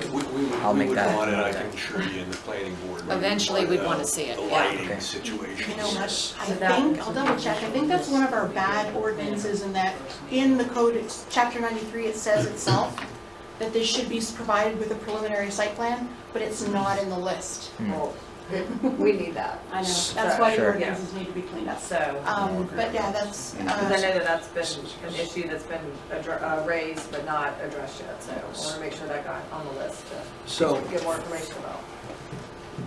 so for council and planning board and the planners as well as staff, one of my biggest concerns is a lot of this information is based off of DOT having those roads already completed. I've been here 6 years, and DOT has yet to, I mean, Do something on meet a deadline for whatever reason. I mean, from the time I got here, we talked about roundabouts, they tied up $500,000 of our money for over 5 years, and nothing was ever done. So my biggest concern is, one of the biggest concerns is we're all basing it off of that, and it could happen. I go to most of the meetings that widening and why they're doing what they're doing, and I've also found out that DOT does what they want to do. You know, we don't have much say in it. We've learned that already. But we can only recommend. And I'd also, just to be sure, planning board, they do their job in defense of whatever anybody may have said in a planning board meeting. They recommend, they don't vote. It's council's job to vote, but we do want to get fully informed before any of this, you know, in my view, and this is the opinion of one, if you will, before this goes forward. It sounds like to me that there's a lot of questions that need to be answered, whether it's with the application, what they have in the specifics of it, and a lot of it is based on assuming that DOT is going to complete that widening in a time frame that's to 2024. I've heard dates that go out even further, especially a project that big. They were at the last public involvement meeting, and it's not scheduled now until 2026, if then. And that's just going out for bids. That's not starting. I'm with you. I've been to those meetings on a different level and not public, but just regular CRTPO meetings that talk about all the different things. So we are aware of that. So I've shared that with the council. There would not be a light at Bonds Grove Church. They would not. We are aware of that. We've also talked to Waxhaw, working with Waxhaw in doing something there where we're sharing that responsibility. I've had developers offer to put money towards the roundabout that's needed, the third roundabout that's needed, in exchange for high density. To me, high density is forever. We'll eventually get that figured out, whether it's through DOT and partially our funding and all that. But I don't think we need to stray from our low density ordinances as it stands. That's how I've always looked at it. Do no harm. But there is a process. We have to give the applicant the right to look at that, and hopefully we can, if there is something. And I was, full disclosure, I was here for the veterinary project. I looked at that as, okay, not too much ingress, egress, and not that much, because it was just one building, and it wasn't a very big building, if I recall. But it was just, and maybe that's where it got started back in 16 or 17 when that was here and stuff, and that's why we looked at it. But I think based on what I'm hearing, this is again an opinion of one, is there's a lot of work, there's a lot of questions to be done, and that's kind of where we're at right now as far as with the process. And I'll leave it open to any other, the council, if you have any other questions. Kim, Mayor, he asked if you had any other questions. Not right now. Can I make a comment? Okay. There's a few things that weren't addressed, and one of the things is the Mark's question about what is the summary of the TIA in layman's terms. That question was asked and it wasn't answered. I kind of want to go through a few tabs that I marked out in this book, and Laura, you can correct me if I say anything wrong, because I think it's really important that you hear this and kind of really understand what it means for this development. One question that did come up in the public involvement meeting is Barcroft and the rest of Belgrove included in the TIA? The answer was no, but compared to the things that they did include that are future developments, the 27 homes in Barcroft and 20-something homes in Belgrove that are to be built really can't compete with the things that they did include, which are 20,000 square foot retail developments and 900 unit apartments down in Waxhaw. Those are the kinds of things that they're really included in the TIA that were going to be built in the future. One of the other things that we really need to talk about is the trip generation summary. It's in this slideshow, but one of the main takeaways is that when this TIA was first scoped out, they gave an estimate of just under 3,000 trips generated. It was like 2,900 something, and the net trips generated actually came out to 4,500, 4,496. That's 4,500 trips daily generated from this development. Take that one as you will. Finally, I think the last thing that we didn't discuss is the current and future situation of Bonds Grove and Providence Road intersection. As it stands currently, the AM peak is at an E rating on Bonds Grove Church, and the PM peak is at an F, with an absolutely gargantuan delay and queue length. And what we were under the assumption of was that this, if this development is approved, maybe 6 months to a year from now, and they get built 2 years from then, you've got almost 5 years in between the time that you've got your development up and running and the time that they will be, NCDOT will be doing this NC16 widening. And that would be 5-ish years of,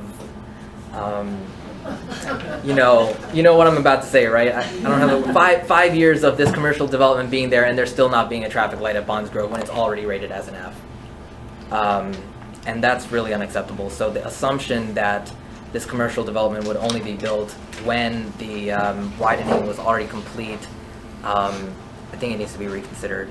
And maybe you don't have to do that in your TIA, or maybe you do, but that's up to the planning board to consider again. Good job. That's really all. I did want to touch on something that Laura said. She said about the mitigation improvements. They do request, but this is kind of more of NCDOT to take care of, that there be turn lanes into this commercial development, but also that Waxhaw, Marvin Road, and Bonds Grove Church, which is all the way down the road from this development, is also a mess, and that should be mitigated as well. But I think that kind of got slipped over. Why are we talking about that? It's because 5 intersections were considered as how would these intersections be affected by this commercial development, and that's why they were looking at that intersection all the way down there. That's all I have to say about the TIA. I hope that gave you a bit of insight. Since we're talking about TIA, can I ask a couple of my questions on that too? I noticed the variables that you selected for use, including the shopping center and the drive-through bank. Why did you choose, or what was your justification for choosing those variables? So those were based off of an earlier version of the site plan, which I know has been refined since then. In coordination with the village and NCDOT, they asked me to go ahead and just submit the traffic study as it was based off of that original site plan, knowing that as things refine, those square footages may change, and we'll come back later in the process as those are finalized and come in with an addendum or a tech memo to make sure that we're not exceeding any of the thresholds that we had already analyzed. Because I'm torn, and keep me honest, because I'm a little rusty, but right now we don't have a drive-through bank permitted, right? It's not permitted use, I don't think. I'm glad it's included because it's a high traffic generator, and we want to see that factored in. But I was just, Didn't we? I think Didn't we? I thought there was one allowed for Marvin Gardens. Was there not? yeah, but that was part of their conditional district application. I don't think the permitted use list has it in there. Again, not one way or the other, I just want to double check that if we're, here's why I say that. Again, site design, right, that idea of trying to put the cat in the box. This current site has no drive-throughs in it whatsoever, right? They took the bank out. What? The They took bank the bank used to be, in out. the first iteration, the bank was a drive-through, and that was the iteration that went to the TIA. But since then, they've removed the drive-through so that they could make the site a little smaller. That's right, because I haven't seen those renditions, so I'm, Yes. I'm going Right. backward. I'm thinking you're gonna try to put a drive-through back in. and I No, just right. can't see it. On that note, Okay. Laura, we were talking over email, and they will submit an addendum to this TIA with after analyzing the final site design. Okay. Because they got the site design very early on in their in the process. And will there also be an amendment, or I know you said you studied the current situation, but like where is that in the report? Like if 16 doesn't change in the near future, how does that then impact all of this? So that's not in the current traffic study, so we'll, I guess, work with y'all at NCDOT to figure out if that is something that we need to incorporate into the study. But yeah, we're typically looking at background to build, so it's really just the Right. impact of the site on top. Right, and I think that's one of the things that's really missing in here is that they have current without the commercial development and future with the development and the widening, but not the current plus the commercial development, Without but the not the widening, right. I think that's That was sort of the really point I was important. making is, really important. you know, this project's not gonna be sitting around until 2024 or 25 or 2028, 26 or whatever. Yeah. If it happened to be approved, you know, it's gonna move much quicker than that. And so, like you said, people are gonna, it's gonna be a tremendous impact. Can I ask a question that I'm not sure say your plan is to start in 2024 and say this got approved. Is there anything to stop them from getting it done sooner? The Developer. That's what I mean. That's what, that would be a concern, especially if continues to be DOT as we know it, then that really throws a... Well, the answer to The that only is thing actually that would quicken that up is they do have a vesting term. So the default vesting term is 2 years, I believe, and they're requesting a 5-year vesting term. So if that's granted, they'll have up to 5 years to. Yeah, but nothing prevents them from doing it sooner than. No, that's not true.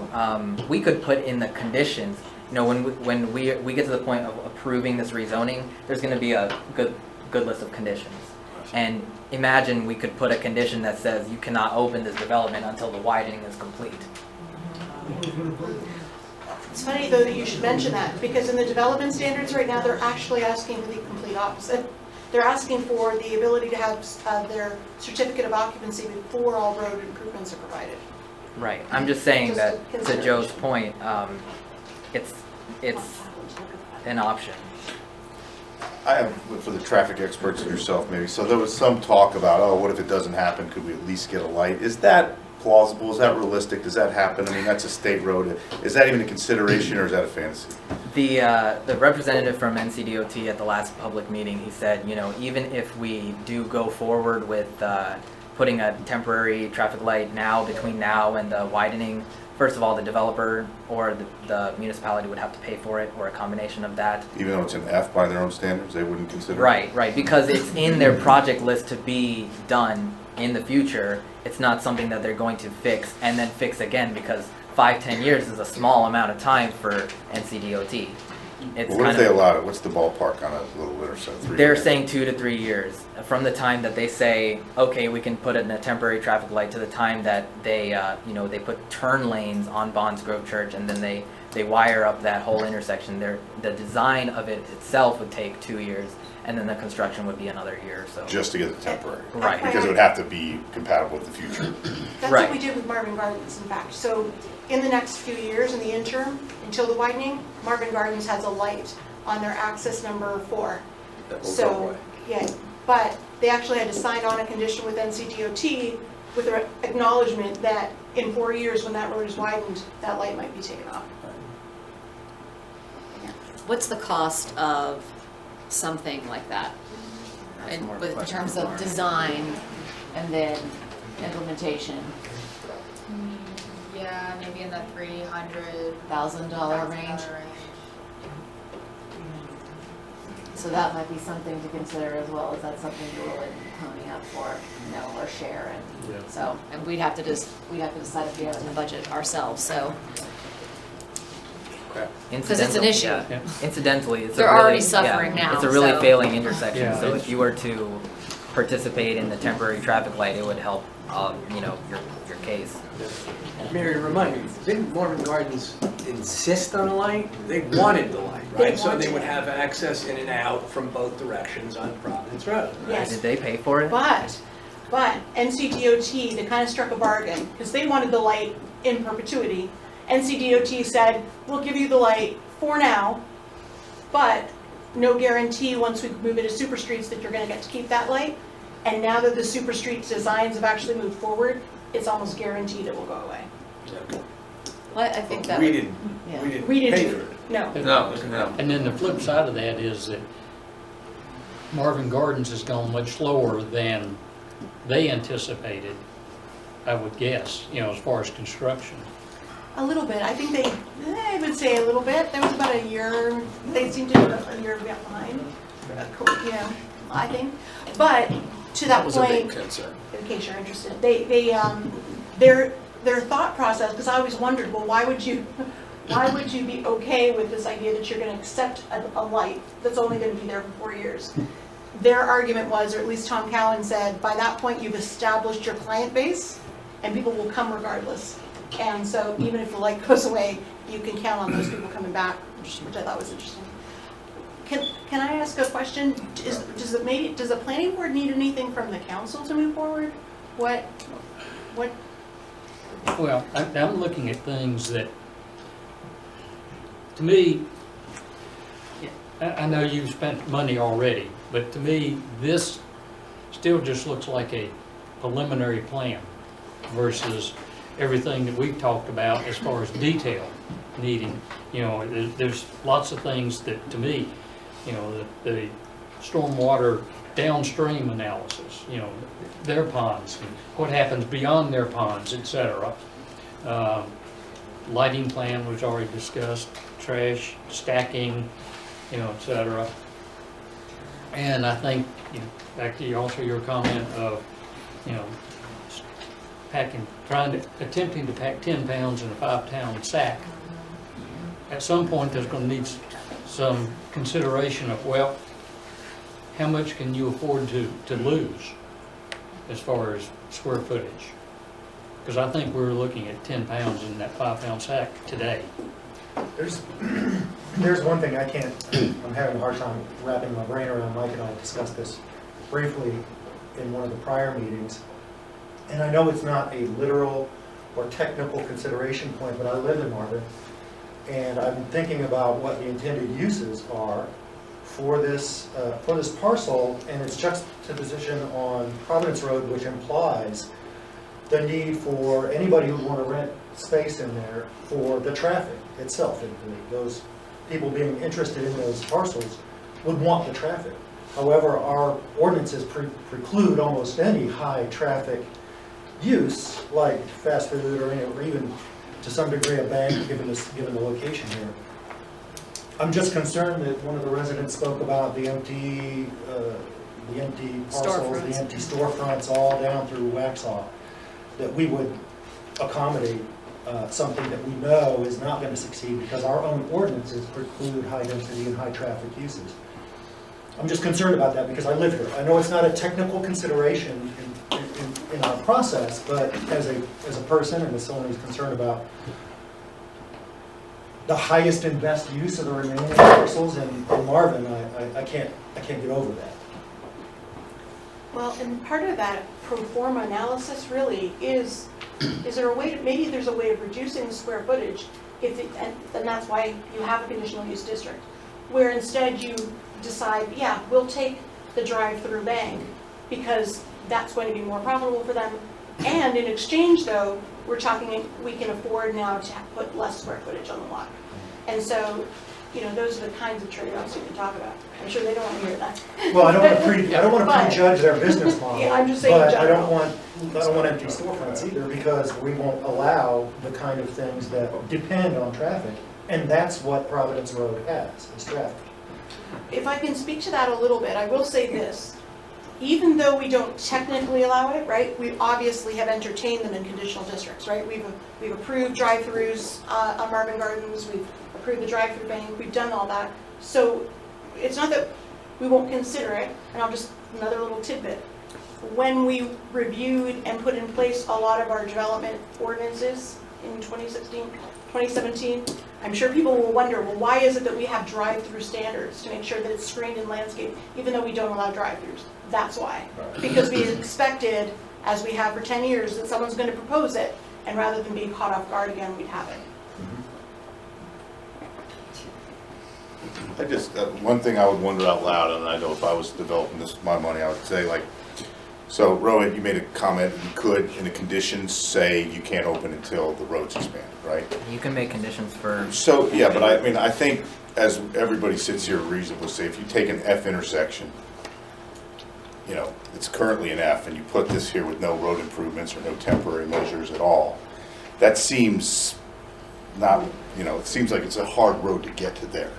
So, I mean, would you even consider, and I'm not asking you to answer now, but I think it's before you spend money and, you know, involve the community, to me, it almost seems like you should be prepared to know, would I consider, I'll agree not to do this until that road's done, and I know how, you know, screwed up the DOT is and how long it can take, because I just feel like at some point that's going to be the biggest issue of all of them, is that can we support anything reasonably that you would want to do at a current F intersection? Yeah, I think, yeah. And if that's a knockout question, then let's, you know, and if you're okay with it, then let's do this. But I just feel like at some point that's going to come down to that. It goes back to either two ways to look at it.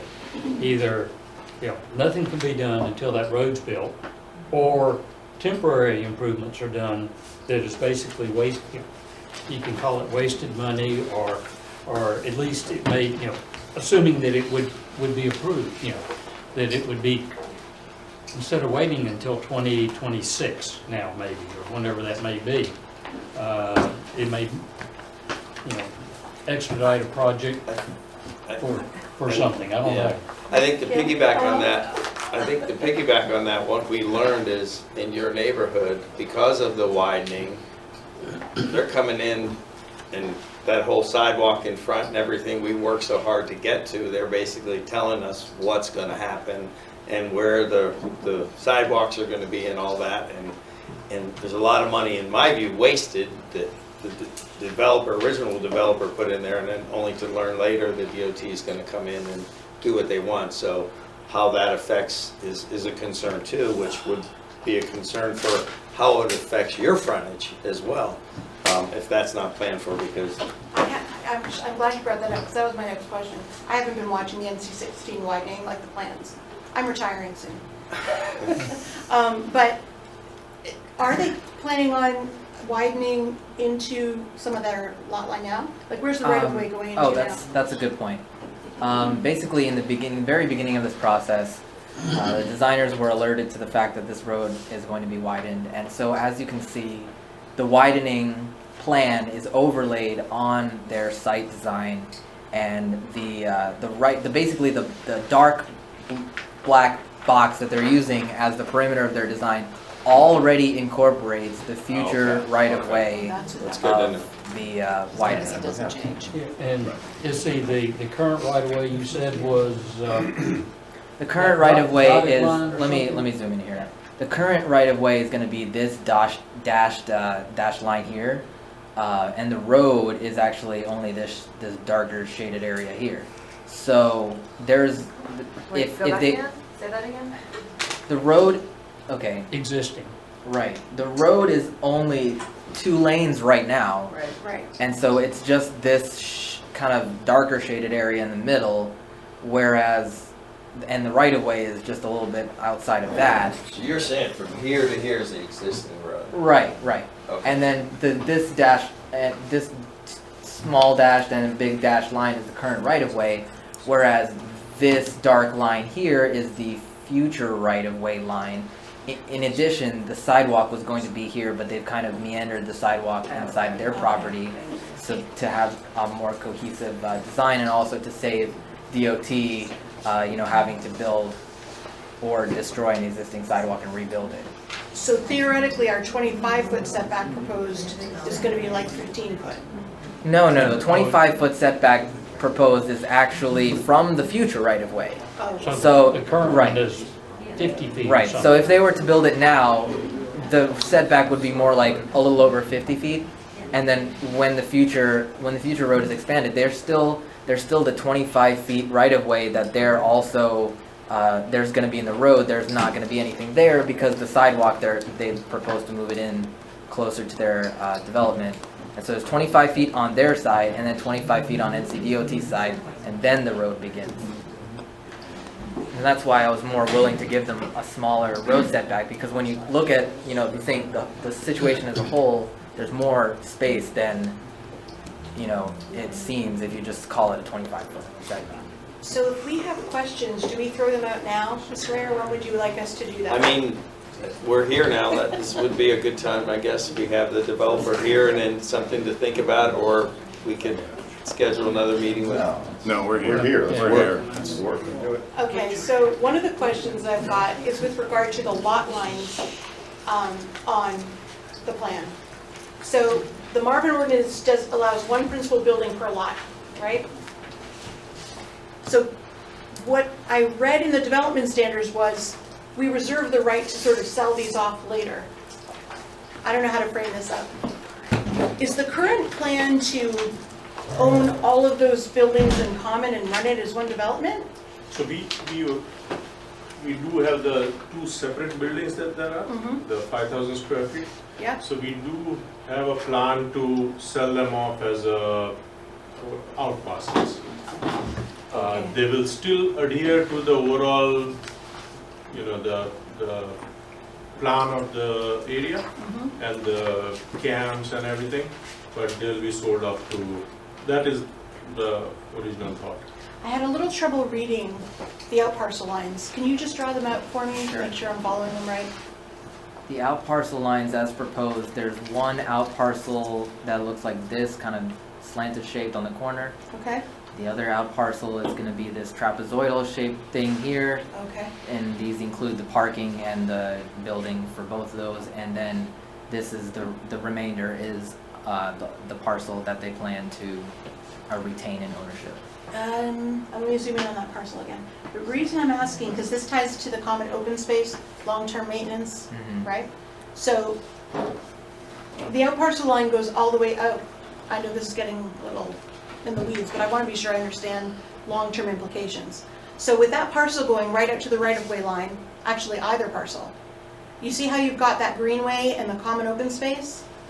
That's all part, that could be sold off individually, right? Or is that going to be held in common? Yeah, the area would be sold off, at least as per the plan, they would be sold off individually. Right. But at least the maintenance would be part of the common area maintenance. Okay. I just want to That be is sure. not how it works. That's not how it works. Sorry.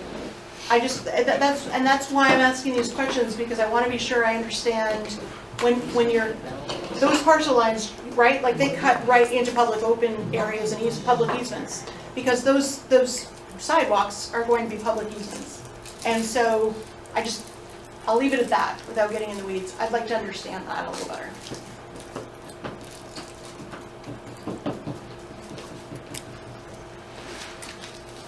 And so it's just those two out parcels, that's it? Did I get that right, Rohit, or are those the only two? That's correct. Total of 3 parcels. Yes.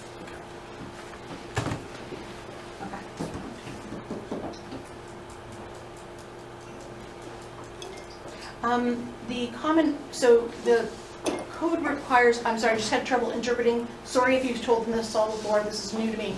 The, accessible green space is required, right, 15%? Which portion of this plan is allocated to that 15%? So the accessible outdoor spaces are plaza spaces in between the buildings, as well as the frontage with all the walkways on the perimeter of the site. So I'm hard of hearing. Sorry. Say that again. Yeah, the plaza spaces in between the buildings serve as the. So right here, and then all this, right? That frontage there, that patio there, and the other patio next to the outdoor space, yes. Are you including this as well? Yes. Part of the out parcel? Yes. Oh, okay. But that's supposed to, oh, I see, you're calling it a plaza. So can you explain to me, like, what's the plan to make it usable open space, I think is the term in the code? It'll come down to end user, whether it's outdoor dining or if it's just outdoor benches. We have, if there's an interactive fountain that's proposed for, I think there's just too many variables at this point to know what specifics, but other than the fact that we're going to improve it in some manner, and we're well above, I think we have to provide 15%, and I think we're somewhere in the 24 to 25% range, so I mean, there's going to be some of that's probably going to be cut out for some green space elements, but what we're really trying to do at this point, without knowing the end user, is reserving this space is going to be improved for pedestrian outdoor use and something like that. Okay, so the plaza, you're also in, so the plaza was not necessarily part of a, restaurant seating area. That's also right now. It could be. It could be. Yes. So can I ask a question? So I've never dealt with an out parcel before on planning board. So how does planning board approve design elements, lighting, landscaping, if it's going to then be sold off and then redesigned later? How do we approve that?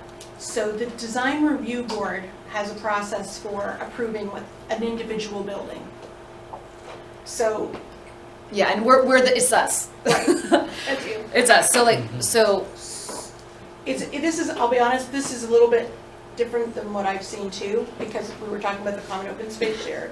I'm not 100% sure, but you would essentially get a plat like that trapezoid right there.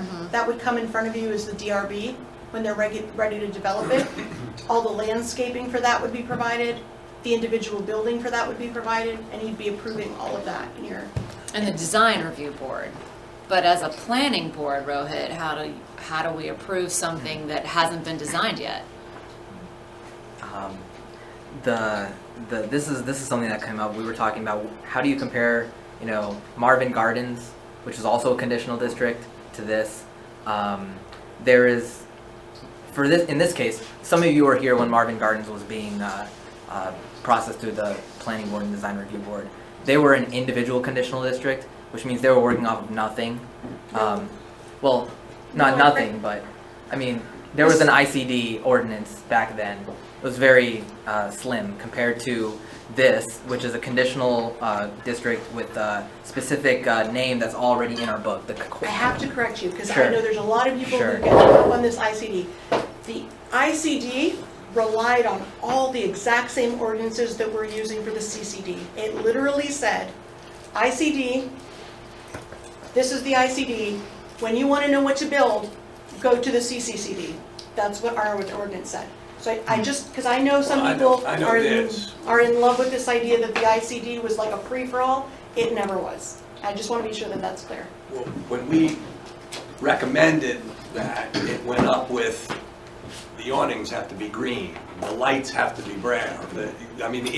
We had conditions on just about every element of that development. Your children must be girls. We played the DRB in that process. So, they came back then later and said, okay, this roof line, we need it a little taller because we want to hide the air conditioning units. We didn't think about that. Okay. And then we went and said, okay. But we had to create conditions because we didn't have those conditions in our code. See, that's where people think, oh, we did it from scratch because it was the ICD. No, we didn't do it from scratch because it was an ICD. We did it from scratch because Marvin had no ordinances for commercial development. So if we wanted to see no awning light signs, we had to write that condition in. The benefit you guys will have now is that a lot of those codes and standards are there and they're adopted. You and I, when we went through Marvin Gardens the last time, we had nothing. We had nothing for drive-throughs. We had nothing for lights. We didn't have a lighting ordinance. Well, I was going to say, I don't know whether the ordinance says we want shadow lighting, but Yeah, we had none if of somebody that. asks me, I'm going to say we want shadow lighting, right? And Right. we'll see where that goes. But Okay, well then I guess thank you for the clarification. But it still going back to Kelly's question, we have an ordinance, CCCD 151-085. Here are the things we regulate. We can apply additional conditions on top of that. But this is basically what we require of them if they want to build a CCCD. Okay, or so rezone to it. we do the basic requirements, and then those will then apply to whoever purchases this out parcel. Right. And then, so whatever conditions we put on it, and then the out parcel, when they actually get their design together, and they resubmit to the design review board. Right, and Okay. in addition to that, you can apply a separate set of conditions to those out parcels, like what was done with Marvin Gardens. But there's a baseline. Anybody looking at those parcels, the pro forma is Marvin will regulate the use of half that parcel in perpetuity, because that is a publicly accessible common area. It's not their patio, it's not where they're going to play cornhole. It's going to be accessible to the public, and they have to understand that. And it goes back to my earlier point, who would be interested in that? What's going to go there? Where they're going to agree to pro forma, right, on the surface of it, that they're not going to use that. They're going to purchase it but never be able to use it beyond what we will allow them to use it for. I think a reasonable suggestion is that the out parcel is limited to the back line of that common space, and that whoever's buying that out parcel doesn't buy that common open space as well. Does that make sense? Yeah, normally when you see parcels cut out though, they exclude the common open space. So if you look at Marvin Gardens, all the buffer and the perimeter buffers, which need to be maintained by, say, Publix, those are all cut out, right? It's the center that an individual retailer or business owner can purchase. So this is where that's a little different. I'd also wonder, that out parcel has like 12 parking lots. I mean, parking spaces. Yeah. Whereas the other one has 20 or so, or 30, whatever the number is. I mean, that doesn't make sense, right? They're both 5,000 square foot buildings. They both have to have parking adequate for whatever's going to be in there. Fair. How does that work? They can do cross parking, cross They have to, right? Yeah, they'll have parking easements, and you'll kind of look at it as like, if this was a neighborhood, and individual lots, they all have rights to the street, open space in the street and parking. Yeah, they'll do cross easements and parking. Okay, I mean, Once you put would the that be zoning on- something we have to make sure is in there? The reason I ask is I don't know if you remember the Valentine Village and the way that parking garage got closed off and nobody could use it. It was a nightmare, but Whoever buys it will probably have to get a bank loan, title insurance and all that. And through that commercial closing process, they're gonna make sure there's zoning compliance, will also be a zoning compliance letter. So I'll have to make sure that once they have that building, that it goes. But you're gonna do the overall zoning on all these parcels, which will go with them when they're subdivided. Well, to that point, because we have the maintenance agreement, we usually send to the attorney to review. And this will require a maintenance agreement, I think, right? Yeah, depending on what they're doing on those out parcels, yeah. Or the comments. So even if it's not built for a number of years or bought and purchased, they're still maintaining that, right? Usually they're not gonna do it until they start doing improvements. Do anything. Yeah. There's no maintenance agreement on it right now. Mary, you had mentioned the possibility of shared parking. That's evidently there's something different than what I'm used to. I was used, shared parking was the office building is beside the church. You know, and the church uses it, you know, on Sunday, and the office building uses it, you know, during the week. Right. I don't know how that works in with something like this. And I don't know, because I don't know a lot about the uses, I don't know what's been discussed. But depending on the uses that are played in, it might not result in a lot of difference. I just don't know what was proposed, whether it was restaurants, or I was gonna ask, is there an anchor tenant? Like, what's the general feeling of what will be here? I mean, right now, we don't have an anchor tenant in mind, right? But we have had discussions with many of the businesses, mainly in terms of, you mentioned veterinarian clinic, we had somebody who was interested in putting one there. There were dental offices that they wanted to put. There were some of the office spaces that we had some people who were interested in.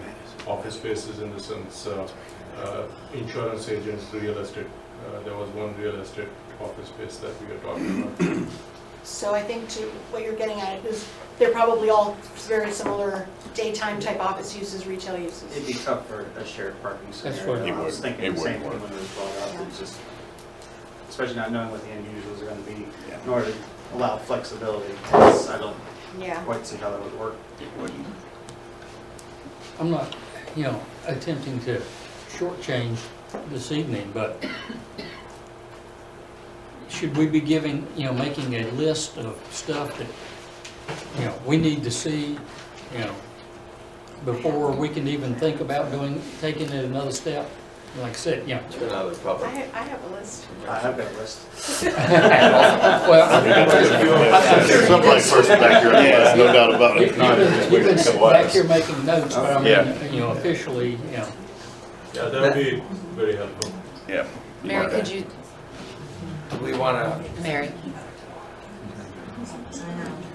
Mary, could you submit your list to maybe Rohit, and then Rohit can get your questions? Sure. Yeah. Sorry, I was distracted. Yeah, I can do that. In fact, though, there's a couple of things that, I don't know how you all, the council feels about this. There's a couple of things I'd like the attorney to look over as well in the development standards. So some things are just for general share, but when do we have the attorney look at stuff? What stuff? Right now, the one that pops out is this provision where we provide a certificate of occupancy prior to receiving any kind of road improvement. I don't want to summarize it for you, I can read it, but Well, Marvin there's doesn't provide the provisions C in of O, does it? It does. There's- Marvin does? Okay. Yeah, and that can be a condition that sounds like y'all are gonna be talking about when that'll happen, or maybe some temporary light. I think there's gonna be a lot of dialogue there, but So that's my question is, when do we get to the point where like, there's things in there that are requested that I honestly don't even understand really? And then, you know, when do we have them review it and understand the implications of that? I don't know, I'm just curious. Well, for cost benefit, I'd like to do it all at once. I mean, instead of piecemealing information to the attorney because he's not our He's not a salaried attorney, he's per the hour, Right. correct? So we don't want to give him, we want to save the community's money and do it all at once and not give him one thing and then another thing and then another thing. Yeah, it seems to me that. Right, that he's and that's a sorta- little bit down the road. Yeah, he's sort of, in the tail end of stuff. That's correct. Because there's an awful lot of conversation or redrawing plans or additional data and stuff to come in that I see, yeah. Well, given, and I understand that, normally that makes sense. It's just that given that road, when someone asked earlier, what would Marvin get out of this? I would assume the only thing I can see is road improvements, right? I mean, if there, and so, no doubt, we can wait, just keep that in mind, that I think that that's just something that you're gonna want the attorney to. Well, that would definitely I happen. just have a question. I guess, right now, this is zoned residential. So we're talking about rezoning, rezoning it. So they are coming in with a plan without knowing whether the council is even in favor of rezoning it. So they're expending money and expending time and going to the planning board, but council hasn't even said, don't even bother to look at this, because we're not interested in rezoning this. This is residential. What's the process there, Joe? Well, we've talked about that to try to save developers money in the past and say, hey, look, if you want to come in a work session or come to us in a meeting where we give you presentation and you give us the 50,000 foot idea before you go on and spending all that money, you can get a pretty good sense from the council just going around the room with the questions that are asked.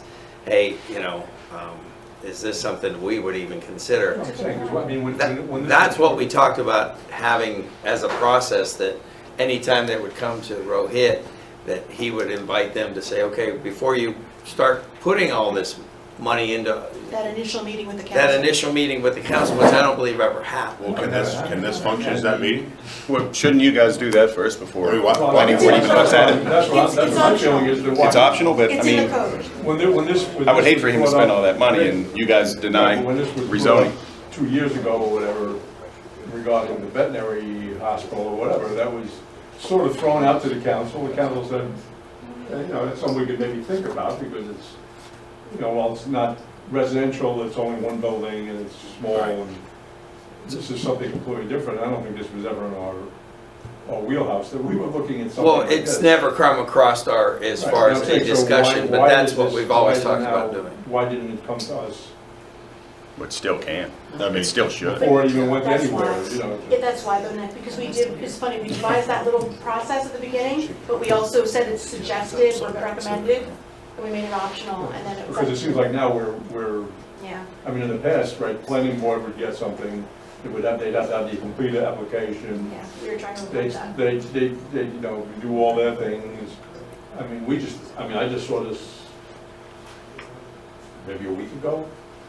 With that, I'm saying, it was maybe a week, I'm looking at this and I don't know anything really about it. And planning board hasn't even discussed it. And like I said, with the Marvin Gardens, and it got so detailed, and like you said, with all the things that we're almost like changing the horse in front of the cart now. And the planning board has no input on whether it's changed from residential to commercial, correct? So, I mean, should we be?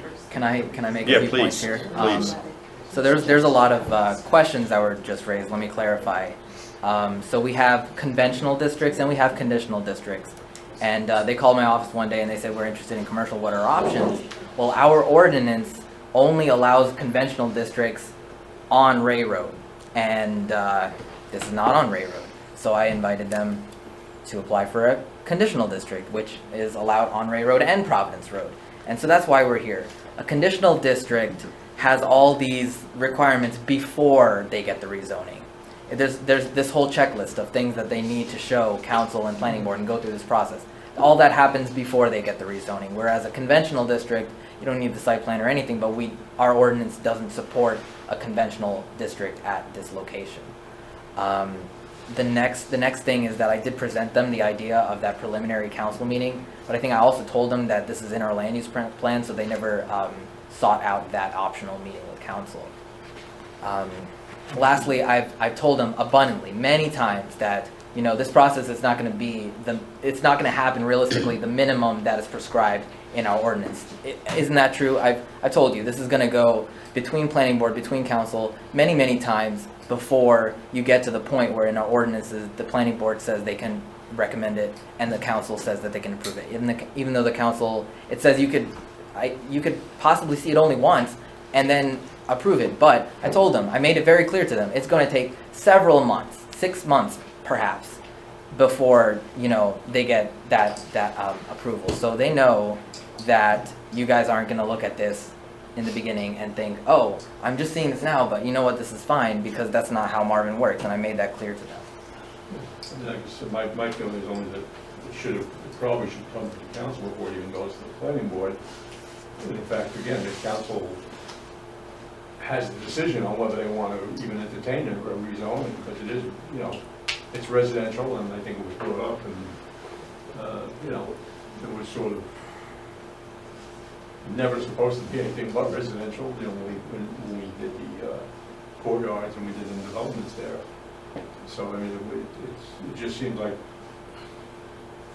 before the planning board even gets involved, why spend planning board's time and the developer's time and money and all this without even having council say, we're not even going to entertain this, or we don't even think this is you know, something that we want to even be interested in entertaining. You know. Makes sense. Why couldn't you guys vote on whether it's commercial or residential before it comes to us?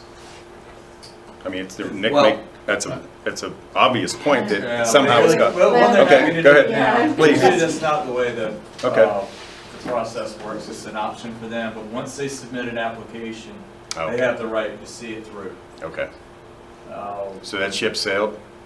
If they voluntarily No, decide. they can still come and talk, they can talk it's legislative zoning, so they can come talk individually, the council members, or as a group, how they want to do that. I think they're getting some bill tonight, but they can do that throughout the process. So they can speak to the council person individually and say, hey, are you for, am I wasting my time? Are you gonna, Yes. are you gonna pass this as a commercial district? Now, council only works legally as a group, decisions at a meeting with a quorum, publicly advertising and everything.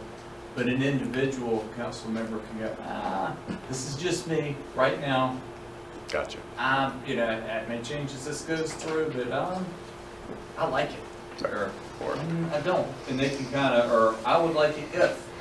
And they can kind of get a feel, so they can have, and some council members don't like to communicate that much individually during the process. Some council And members. one caveat to that, I think we added was at least one other council member should be there or a staff member from council or planning board, so there's no quid pro quo that you're gonna get their vote and stuff and Come protect. on, you guys are big Well, boys. here's, And I big think I know girls. where you're going In next. the past, that, you know, we wanted to have it the full council because we didn't want this Yeah. thing. You're going to one But it's council member and saying, development. oh, yeah, I think it's a good idea, and I think that, you know, and shopping around and trying to. That's why some council members don't like the individual communication. In the past. Nick, I love your point, but I feel like it's a chicken and an egg too. Like, if you come to you without information, then, well, how do you expect us to decide? So it's like, they gotta do some work, but But Chaplain, you know, with that sounds in like this is mind, a good time. so to right get now some we have that conversation, code, and I don't know, there's legal entities. Get on So the the code right now says that the applicant has the option of consulting with the council in a meeting. Granted, that, it doesn't, I don't think it says, it's, you know, they call it an initial meeting. Right, it's. Right. But it's not necessarily, because it's optional, can they invoke that without straying from the process? Do you know what I mean? Without, legally, is that a problem? I mean, I think they can request an informal meeting without a final zoning Like, determination. I think with the John- full council? Yeah, I think John just made a great point to me. It says that sort of happened, if you remember, when they were talking about putting that the school in the location across the street from this. They came to us as developers that have that school that they put in Weddington on, next to the Yeah, Thales. Thales Academy. Do you remember them coming in and yes. talking to us? Yeah. In general, at 50,000 feet, you had public there that were already there with their public comments. You had council questioning, asking what they were all about, who Thales was. That's what we thought, and all of council being there, again, giving them, hey, we're not approving this, but we're saying, yeah, that could work or stuff, but clearly that Thales got the message, if you will, and they weren't going to be welcomed by the community across the street. It wasn't even Marvin, but they kind of went on with their process. But that's kind of what we've tried to establish as a council, to say, hey, don't go spending your money just yet. Just at least come and present it to us at a 50,000 foot level, and we'll go from there. So it sounds like they've done that to you? Who? These guys? No. Oh, so what? No, it has not happened. You guys want to go on their agenda? But it was, you had offered it, right? Right. What is Can I ask it? a question on that one though? Because I seem to remember that we may have run afoul of some Yes. other provision. Absolutely. Because that was a quasi-judicial That's different, process. Yeah. Well, wasn't When that it's one, quasi-judicial, you should not do wasn't that one That I think was, quasi-judicial? in there, you're supposed to have no informal meetings. The Okay. only meetings are supposed to be at a meeting where everybody's sworn in. We were just allowed to thank them for the email, period. That's That's it. This one's That's not all we were allowed that to do. Yes, that's And correct. the weird thing is, that one's called conditional use. Okay, And okay. this is conditional. I just don't want to. Well, Yeah, hold the on. reason they switched it because the other was too hard. Especially with the emails where you could just say, Yeah. I'm not supposed to say thank you." Right. Appreciate the email. Thank you. And then it makes it hard for the developer because they're trying to get information to make it better. And then it's unfair to the constituents because they want to talk to their elected officials and the planning board members. So that's a different process. This is conditional. What delineates that being quasi-judicial and this not? I'm still not clear on Oh, that. it's a different zoning classification. So the Or- type of zoning classification? Or if you have to have what we call as a conditional use permit for certain uses. They were coming in, With a it was score. already zoned, and Zoned they were correctly. coming in with a request to have a certain use in that location. Specific. Versus a rezone. Right. That's Right. Here, this is different, they're asking for. With the zoning, they already had the legal right to do certain things, right? This is the conditional zoning when you can use it as much. All right. Is there an alternative process, right? So we have our process, Mark, we have a process. And we're just embarking on that process now. If we get to the point where the developer realizes this is not going to get approved, is there another process they can handshake with where they can still do this development outside of Marvin approving? And the reason I bring it up is because I can't think of Yeah, there anywhere is. where Marvin butts up against Ray Road, yet our ordinances account for jurisdiction over approving developments on Ray Road that currently contain uses that would not be approved on Marvin. So help me understand, and if I can, beg the indulgence of those who can remember why that is.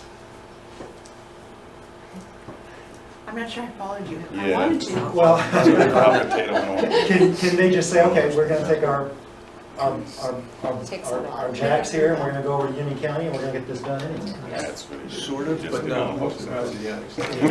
Right, just said what you wanted to say. Right, you buy the lot If across you the like street. want the liquor license, you might want to get Marvin. Okay, so then why do we have But and it's a, accommodations for Ray Road when Marvin doesn't touch Ray Road? we did once. Well, that's what I'm And they saying, left. that's my point. That's what he's saying. They left. So, But that's what he's saying. so is this something that you guys would like to talk to the council 50,000 foot view? Is this something? I think if we had known this before that we need to, we would have done Sure. that. I mean, over the last, how many, 3-4 months, we have been talking with the planning board mainly. I mean, if this was brought up, or if we had known that, okay, it's a good idea. I mean, initially, as Rohit mentioned, that, okay, we saw that this particular area, it was kind of, chances are that it would be conditional use. And that's why we went directly into the process, right? If we had known that, no, there is, you never know, you might as well just talk to the council first, find out if there is a chance. It's no brainer, we would have done that. All right, so just what, it wasn't as clear, because I know Yeah, I guess not. yeah. So at this stage, are you interested in having a conversation with the council. Yes, Okay. in fact, before we waste any more money and any more time, I'd Yeah. rather do that. Yeah. So I don't know how that happens, but can Yeah, these gentlemen get on Yeah, don't the worry about agenda? that. Christina, I'll have you get with them and get it on the, one of the agendas coming up where they have an opportunity to, and I don't know when that would be, but. Oh, sorry. That's didn't okay. mean to interrupt you. But is that anything more than what we are doing now? I was gonna say, is that- Or- I would hope. is that- I would Feels hope. like what you're doing now. Yeah, I think, It- but Yeah. that's a council question. But yeah, Yeah, yeah. but see, here's the deal. We said we're not gonna vote on anything.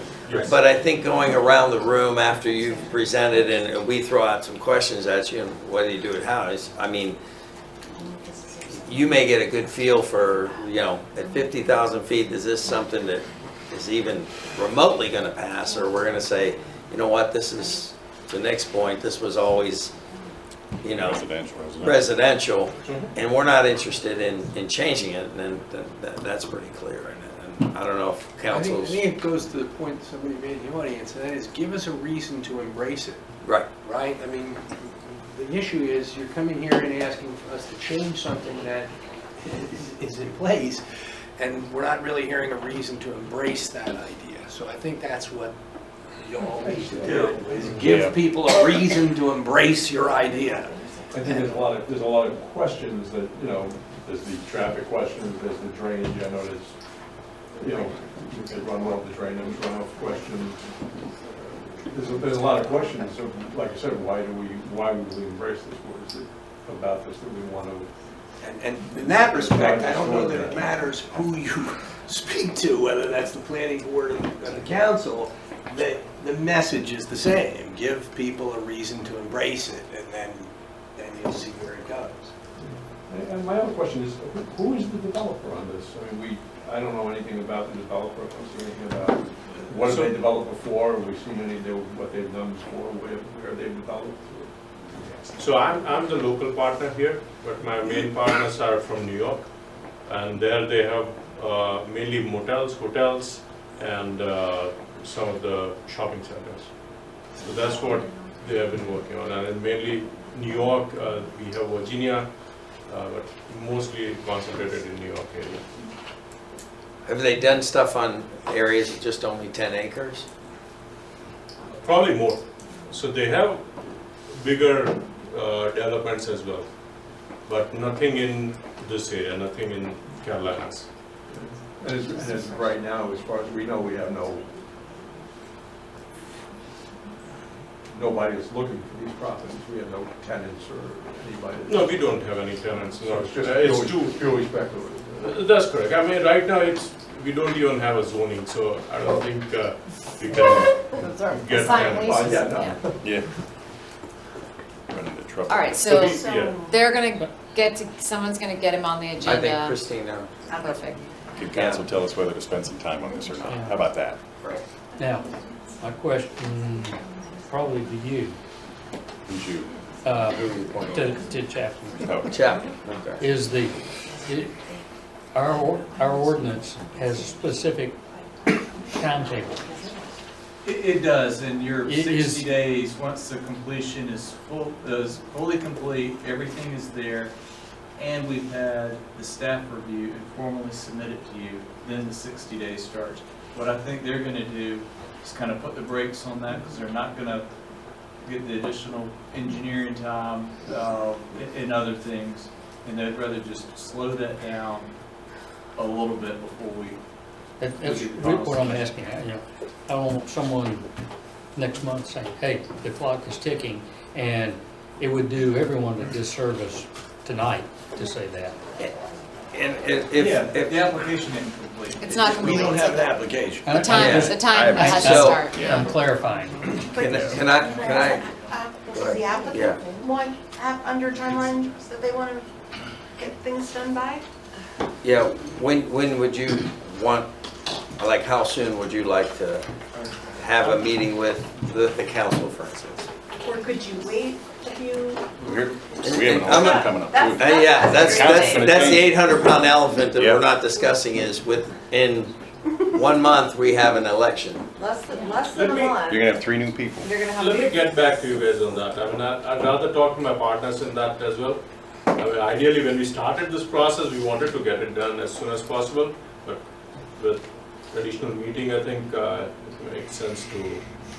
Well, that's what I was getting ready to say, is like less than a month we've done an election. I Yeah. can, this board now is not gonna be the one that makes the decision. And that's So then you're what gonna have to I- re-present to whoever the new board is. Yes. And that's a waste of your time to present now, I think.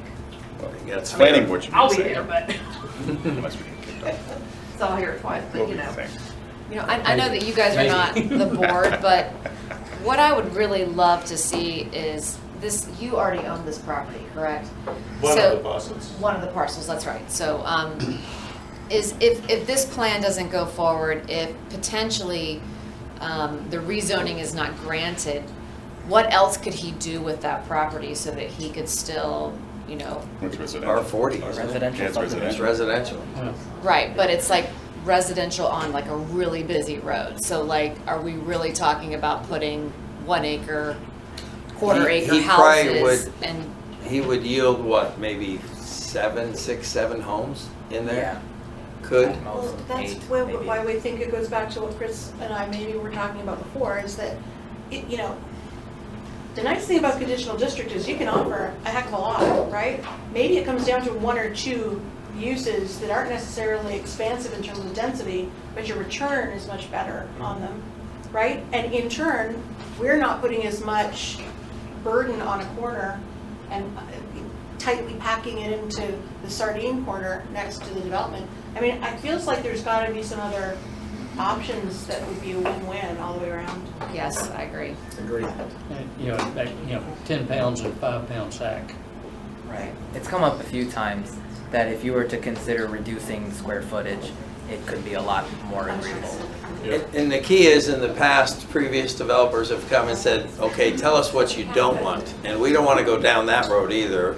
We want the developer to come in and say, this is what we're thinking, and then we can clearly look to our own ordinances and say, well, that doesn't fall in our line, because looking down, you know, we don't want to get into that discussion. We'd rather have the developer come to us and say, here's what we're thinking, veterinary clinic and a real estate store or something like that, and not take that kind of idea where we're not saying, okay, you know, give you a list of things we won't accept.